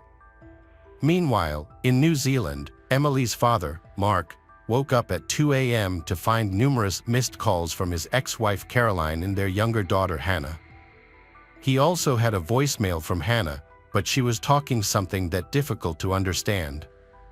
Then he heard Caroline screaming in the background, saying, "Emily is dead." Mark was in disbelief. He immediately called his mother in England. When she answered, his world shattered. She was crying uncontrollably. Soon after, a police officer took the phone and said, "I'm sorry to inform you that your daughter Emily is dead." Mark was stunned. Just a week ago, Emily had been on his couch, smiling. As he flew to the UK, the grieving father struggled to accept that his daughter was truly gone. Sadly, it was no dream. The loss of their eldest daughter was an immense heartbreak for Emily's parents. The police informed them that Emily had passed away in her sleep, which didn't make sense to them since she was so young and healthy. While the police gathered some evidence, the circumstances surrounding Emily's death remained unclear, and they would have to wait for the autopsy results. Elliot Turner's parents, Anita and Lee, told investigators that they had been at home all night and had not heard anything unusual. Meanwhile, Elliot shared his sorrow for Emily on social media by posting photos of them together. The police found no solid evidence to contradict the Turners' claim that Emily had mysteriously died in her sleep. In any death investigation, the crucial task is to determine the cause of death. Identifying the cause helps investigators understand the situation and how to approach the investigation. While they awaited the autopsy results, investigators discovered that a few days before her death, Emily had posted a concerning message on her Facebook page, stating that she had a stalker. Emily detailed in phone calls she received, saying that someone had called her, and when she had asked who it was, they replied that she didn't know them, but they knew everything about her. She had asked how they got her number, and they said they would tell her when they saw her, while persistently asking her out. Emily had hung up, but they kept calling. She made this post on Thursday, May 5th. The police discovered that before her death, Emily had a heated argument with Elliot in front of other patrons at the nightclub. Interrogation with Elliot's friends revealed that he attempted to control Emily's actions and had learned about her meeting with another man. Most alarmingly, they mentioned that Elliot had threatened her life multiple times. However, his friends dismissed these threats, believing they were merely bravado to enhance his gangster image. The autopsy did not determine a definitive cause of death, but experts suggested that strangulation might have occurred, noting that the physical evidence was consistent with pressure applied to the neck. The investigators suspected that a member of the Turner family might be involved in Emily's death, which prompted them to install listening devices in their home. The police aimed to uncover any hidden information, and their suspicions were confirmed. One recording revealed that Elliot was advising his mother on how to interact with the police and what she should say. Lee Turner, Elliot's father, seemed to be the only one aware of the wrongdoing in their actions, but he eventually succumbed to the demands of his son and wife. While reviewing the recordings, investigators discovered details about Emily Longley's death. Elliot Turner confessed to causing her death, leading to his arrest a week later. Although he denied his guilt, his lawyers attempted to dispute the validity of the audio recordings. After thoroughly examining the case, the judge permitted the prosecution to present the recordings as evidence. Unaware that the police were listening, Elliot revealed that he felt angry every day and that Emily had upset him more than anyone else ever had. During the trial in May 2012, Elliot's lawyer argued that he acted in self-defense. Turner explained that a fight in his bedroom escalated, leading him to grab Emily by the neck. He insisted that he did not strangle her and claimed he discovered her dead in his bed the next morning. On the second day of the trial, Elliot expressed his disgust with his actions that night. It was reported that after finding Emily dead, he wrote a letter to his mother expressing his shame and mentioning that he was planning to leave for Spain. This suggests that Elliot intended to leave the country on the day Emily died but ultimately changed his mind for some unknown reason. When the police arrived at his house after receiving a call, they found packed bags, and Elliot had his passport in his pocket. In court, he admitted that he had threatened Emily and felt upset and deceived the night before her death after seeing emails on her phone. He claimed he had forcefully pushed her face into a table and recounted the fight they had before her death, stating that Emily began hitting him with her hands and feet. He attempted to calm her down but eventually gave up. When asked if he planned to kill Emily, Elliot said no. He claimed he thought Emily was asleep and only realized she was dead when she didn't wake up the next morning. In an interview with the Herald newspaper, Emily's father, Mark, expressed the pain of losing his daughter. The reality of death is that it's incredibly difficult. It doesn't matter if it's your child, partner, or even your 99-year-old grandmother. It's painful when someone is here one day and gone the next. This is something we struggle to cope with. All anniversaries are tough, birthdays are tough, Christmas is tough, and Easter is especially hard because that was the last time I truly spent time with her, Mark Longley shared. He shared that the hardest part is knowing he will never see the woman she could have been. I miss watching the life she was denied develop. We had a small but beautiful glimpse of the woman she was becoming, and I felt so proud of her. As her father, I'm naturally biased, but the world truly was a better and more enjoyable place with her in it. During the trial, Elliot Turner was depicted as a privileged young man whose parents tried to protect him from facing consequences. The court revealed that he had free access to his family's home in the wealthy Queen's Park neighborhood of Bournemouth. There, he hosted wild parties for his middle-class friends, as described by his father, Lee. To ensure he didn't bother them, his parents allowed him to use a converted garage as his own living space, giving him the freedom to come and go as he pleased. It was in this room, equipped with a mini bar, that he strangled Emily while they were on his bed. The jury quickly dispelled any illusions Elliot had when they found him guilty on May 22, 2012. The court sentenced him to life in prison, with a minimum term of 16 years.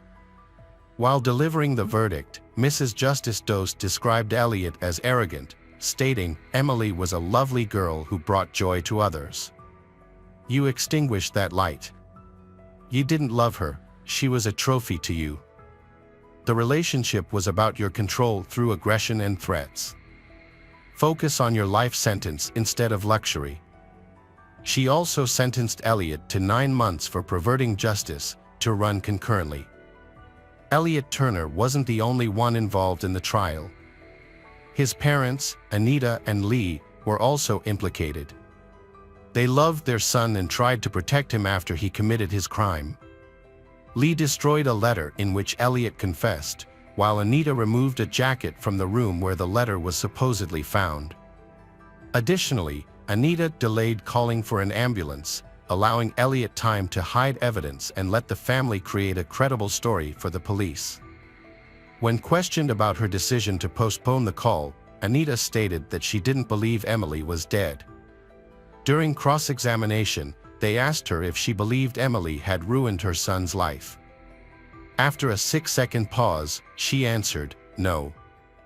In the recording, Lee inquired whether they had made the right decision.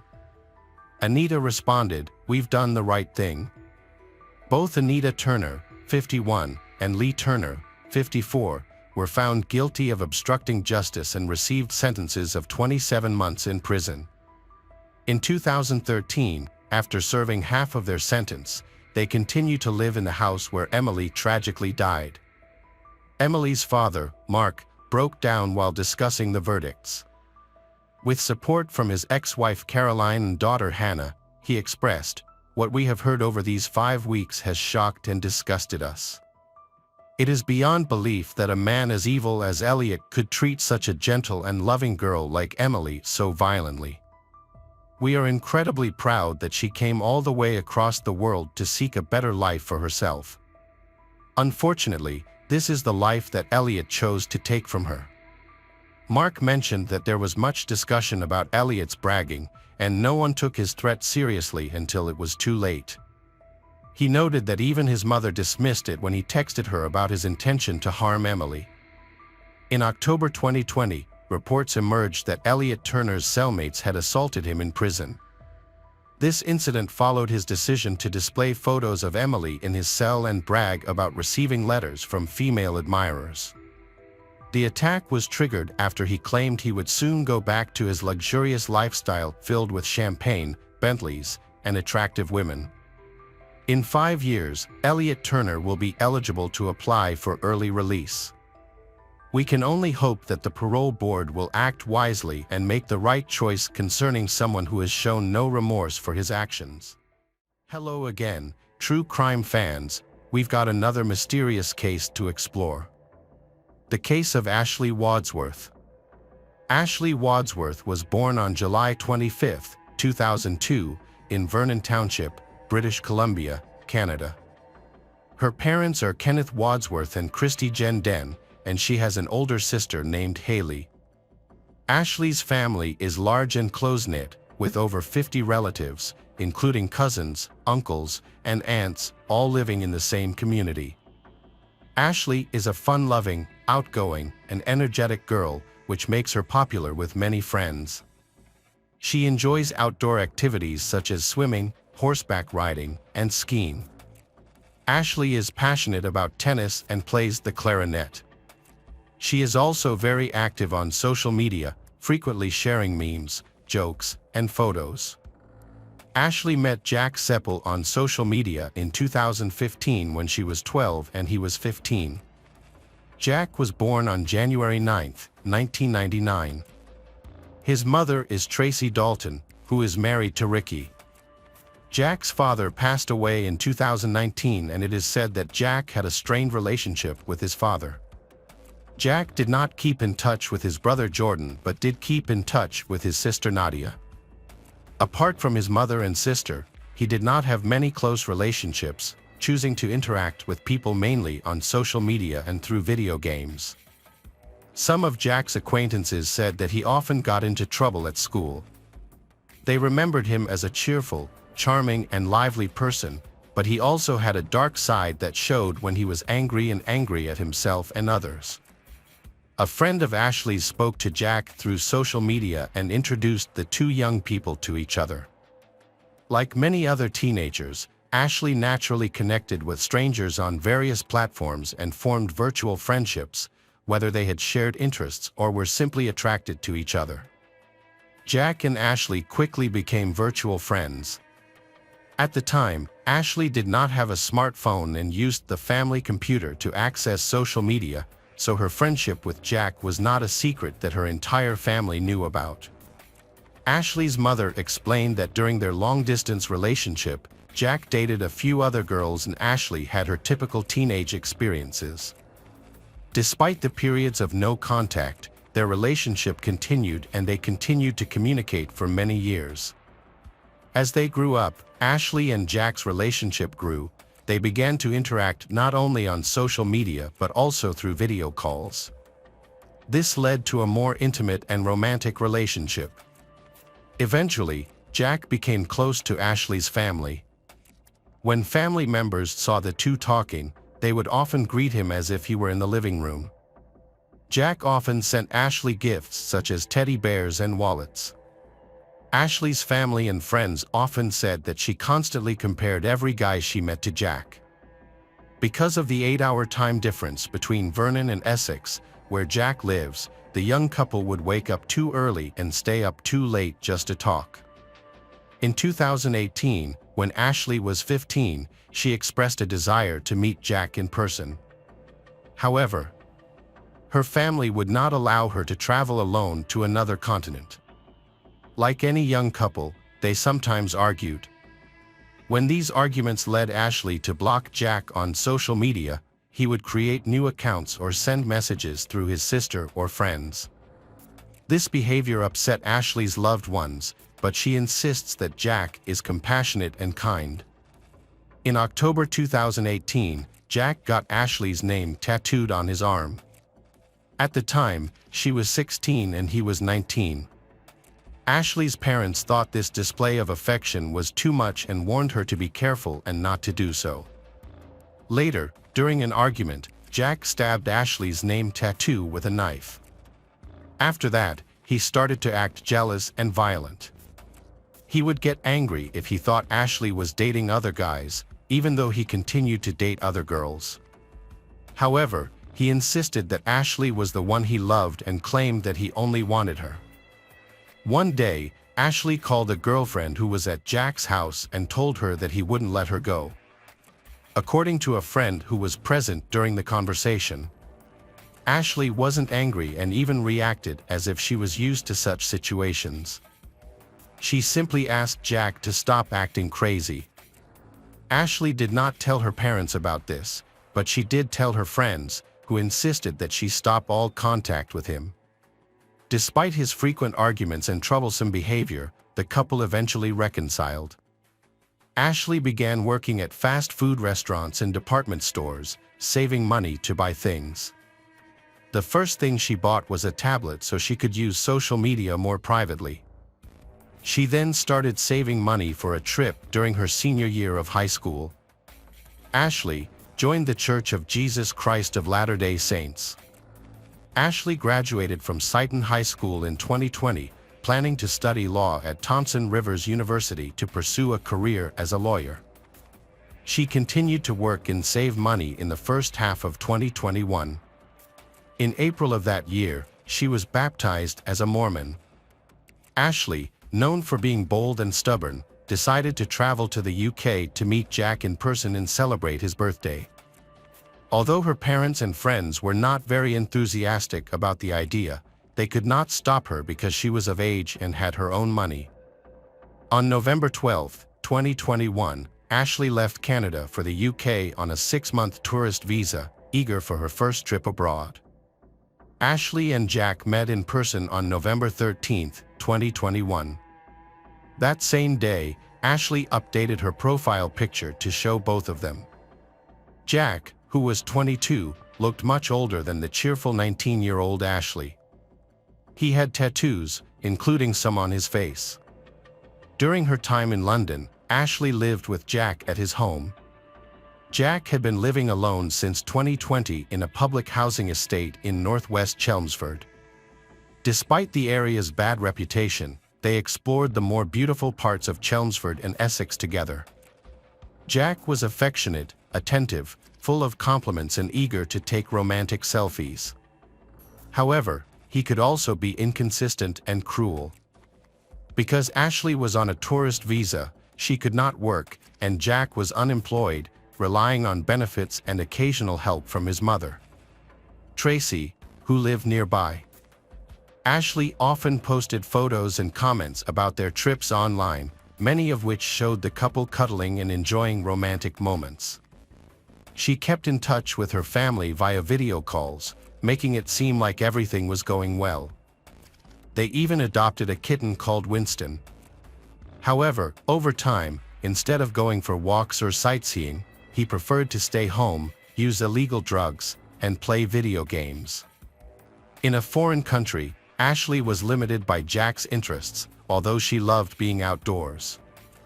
Before coming to England, one of Ashley's church friends introduced her to American missionaries who would be in Chelmsford at the same time. Ashley wanted to meet these young men, who shared her faith, but Jack forbade her from going to church on Sundays. Despite this, she kept in touch with the missionaries via text messages, secretly deleting the conversations to avoid Jack's discovery. Her new church friends quickly realized that Jack was controlling and possibly abusive.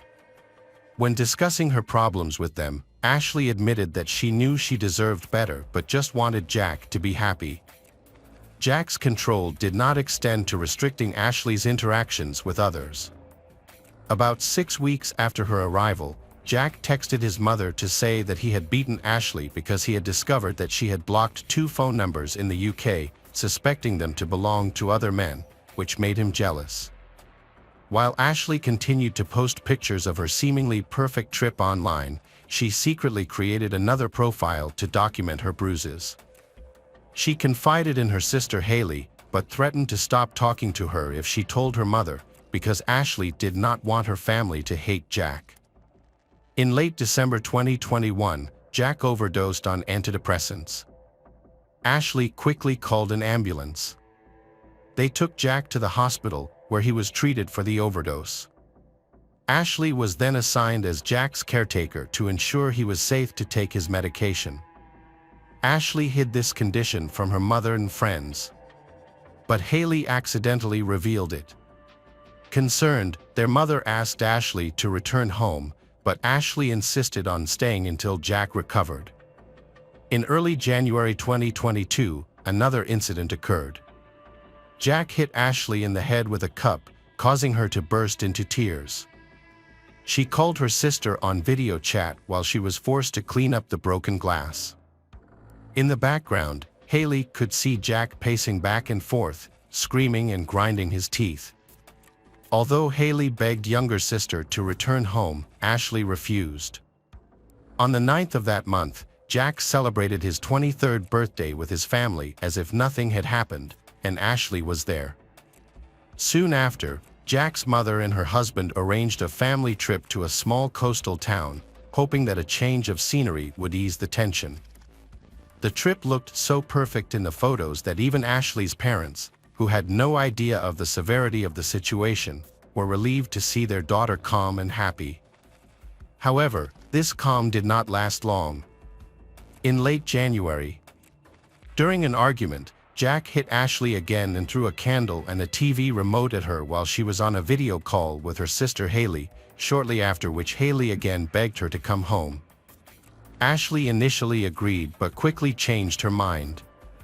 She believed that somewhere inside that cruel man was still the charming boy she had known for years. She hoped that time, medicine, or her love could heal him. On the morning of February 1, 2022, Jack was angry with Ashley again. He told her to avoid him and secretly date someone else. He even demanded to see her phone and checked all of her social media. Just before 8 a.m., their neighbor, Helen Bortonshaw, heard Ashley screaming through their shared wall. A few minutes later, Ashley showed up at Jack's door. When Helen saw her, Ashley was barefoot, crying and had a bleeding cut on her palm. Ashley explained that Jack had caught her looking at nude photos of a woman and became angry. He verbally abused her, then punched and smashed her phone and threw her kitten against the wall.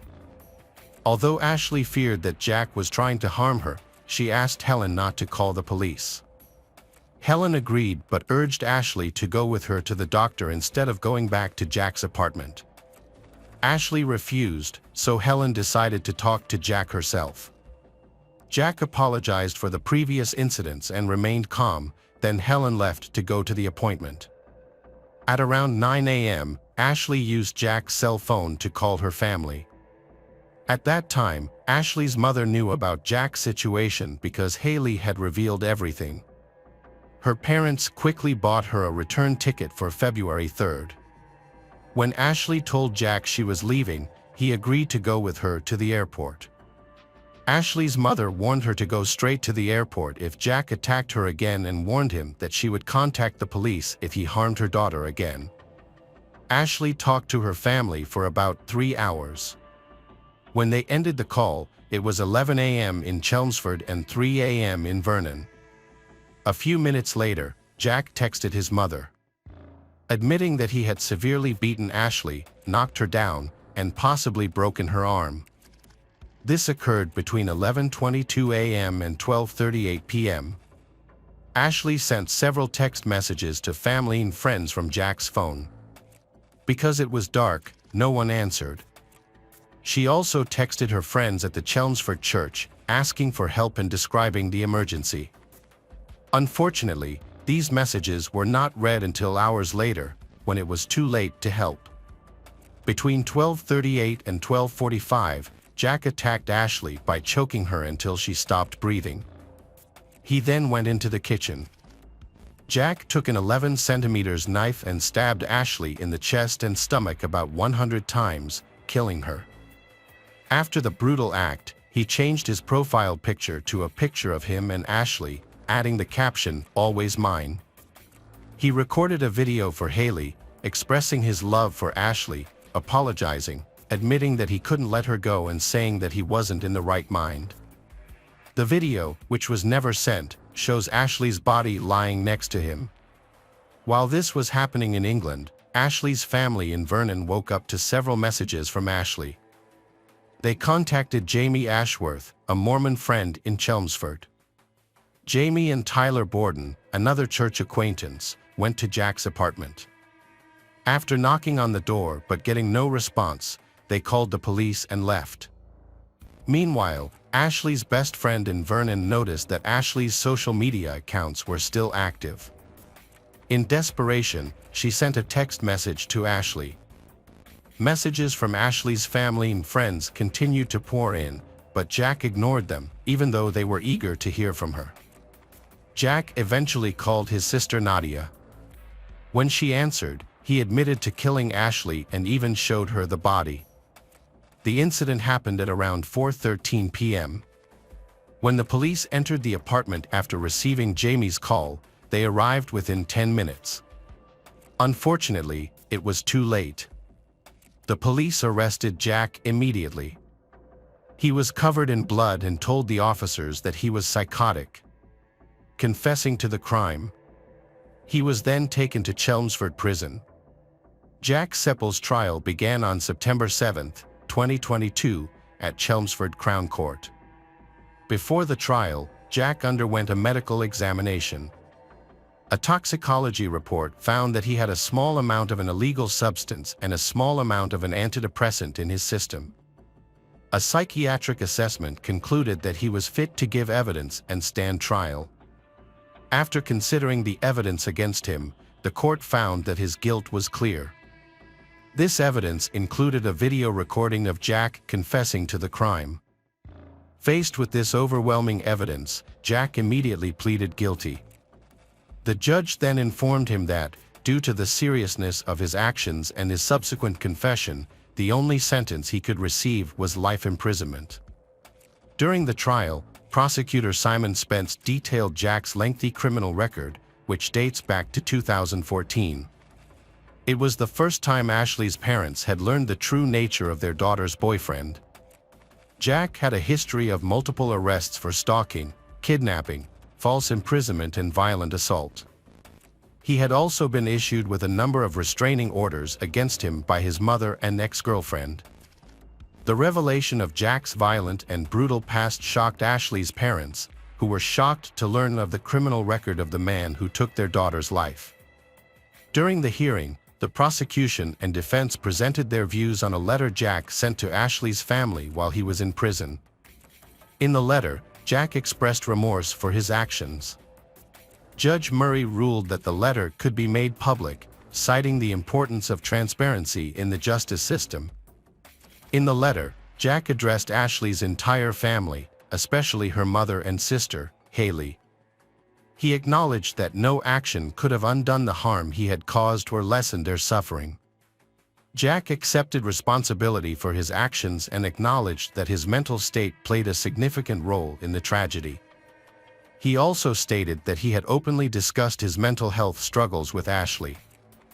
After his trial, Jack Seppel was sentenced to life in prison with the possibility of parole after 23 years. Hi everyone, thanks for returning. Let's unravel another perplexing mystery. The case of Mallory Beach. Mallory Beach was born on April 18, 1999, in Walterboro, South Carolina, USA. She had two older sisters, Morgan and Savannah. At 19, Mallory graduated from Hampton High School and then attended the University of South Carolina. She worked at clothing boutiques in Fort and dreamed of becoming an interior designer. She loved animals, she had dogs and volunteered at an animal shelter. She was a bright and beautiful girl who was sweet, kind, and sociable, with many friends. She was dating Anthony Cook. They were friends with 20-year-old Paul Murdaugh, who came from a wealthy and influential family. On February 23, 2019, the group planned to attend a party at a house owned by the mayor's family. They decided to travel there using the Murdaugh's 5-meter sea hunt boat. The group included Mallory, her boyfriend Anthony, Anthony's cousin Connor, Connor's girlfriend Miley Altman, Paul, and Paul's girlfriend Morgan. All were under 21, but that didn't stop them from obtaining alcohol and drinking on the boat. Although they could have reached by car, they chose to go by boat to drink beer and other alcoholic drinks en route without encountering the police. Paul was driving the boat and had already been drinking. He used his older brother Buster's ID to buy alcohol at the store, which he was quite proud of. After arriving, they enjoyed drinking and eating oysters. The party went well, and 5 hours later, they headed back home. Paul, now quite drunk, was still steering the boat. He stopped at a bar along the shore to buy more alcohol and drank there with Connor, while their other friends waited outside, eager to get home. At around 2 a.m., Paul and Connor left the bar. Everyone boarded the boat to head home. Under the influence of alcohol, Paul's behavior worsened, and he became aggressive. For half the night, Paul was in his underwear, saying he was hot, despite the cold February weather. His friends even suspected he might have taken illegal substances earlier, as he occasionally did so. Anthony, who was much more sober than Paul, wanted to take control of the boat, but Paul refused, insisting it was his boat. The other friends tried to convince he to let Anthony steer, but which nearly led to a fight on board. Anthony asked he to drop them off at the nearest pier, but he refused and mockingly suggested they call an Uber, knowing they were on a river with no access to cars. His behavior was inappropriate, and his friends argued with him. Paul repeatedly walked away, leaving the wheel unattended. He shouted at his girlfriend, Morgan, then hit her, spat on her, and pushed her so hard that she fell. Mallory and Anthony were upset by this and stayed at the stern of the boat. After seeing he hit and push Morgan, Mallory yelled at him to stop and calm down. However, he ignored her, angrily glaring before returning to the steering wheel. In anger at Mallory, he accelerated the boat. It sped up so much that the friends were thrown about. Anthony and Mallory clung to each other, but they couldn't hold on for long. At 2:20 a.m., the boat crashed into a bridge, causing the friends to fall into the water. When Anthony surfaced, he was quickly swept to the other side of the river by a strong current, but Mallory wasn't with him. Everyone except Mallory managed to swim to the shore. She was nowhere to be found, despite their calls and searches. Anthony returned to his friends and searched the water for she, but he couldn't find her. The boat had no lights, and although they used flashlights, the darkness made it difficult to see. Meanwhile, Paul lay in the mud under the bridge, unable to get up. It was cold outside, and the water was freezing in February. Connor called 911 at 2:26 a.m. Anthony continued searching for Mallory in the water, while Miley stayed on the shore. Morgan, Paul's girlfriend, had hit her head severely and was bleeding. After the call, Connor and Miley climb up the bridge to see if they can see Mallory from up there, but they still didn't see her. Paul went on the boat to be with Morgan. The police and ambulance arrived promptly to aid Morgan, and the search for Mallory commenced. Meanwhile, Paul remained on the boat in his boxers, speaking on the phone and gesturing. When Paul finally left the boat, he was smiling and behaving as if nothing had happened. He did not join the search for Mallory, which angered Anthony so much that he nearly attacked Paul, but the police stepped in to prevent it. The Coast Guard informed all ships to search for Mallory in the water. Meanwhile, Paul, Connor, Miley, and Morgan were taken to the hospital for treatment. Anthony stayed back to search for Mallory, despite he being soaked and very cold. At the hospital, the police came to question everyone, but Paul's father, Alex, and grandfather intervened. The Murdaughs, Paul's family, were wealthy and influential. Since 1920, they had held the position of chief prosecutor in the district. They also had their own law firm and were prominent in private practice across the district. They used their influence to pressure the police and hinder the investigation. Night searches for Mallory failed, and the next day, a large-scale search involving divers and helicopters began. Anthony did not go to the hospital and instead continued looking for she at the river. He spent days helping rescuers search for her. Volunteers eventually found her body on March 3, about 5 miles from the boat wreck site. An autopsy revealed that she died due to drowning and head trauma from a blunt object. She had hit her head, lost consciousness, drowned, and the strong current carried her away from the accident site. About 500 people attended her funeral. It was clear that Paul's irresponsible behavior and drunken boat driving caused this tragedy. However, the influential Murdaugh family went to great lengths to keep Paul out of prison. The police stated that it was unclear who was steering and who accelerated the boat. Paul denied being responsible, though he couldn't recall who it was. However, everyone else on the boat claimed it was Paul. The police argued that the friends' statements were unreliable because they might have been intoxicated. Paul's blood alcohol content was 3 times the legal limit. Investigators found beer and other alcoholic drinks in the boat's refrigerator. CCTV footage showed Paul buying alcohol at a local store, appearing pleased after the purchase. Moments later, he was seen crawling around the boat's refrigerator with beer. The boat's GPS indicated that the friends stopped at the pier around 12:45 a.m. Surveillance videos captured Paul and Connor at a bar, and later, the footage showed all the friends returning to the boat.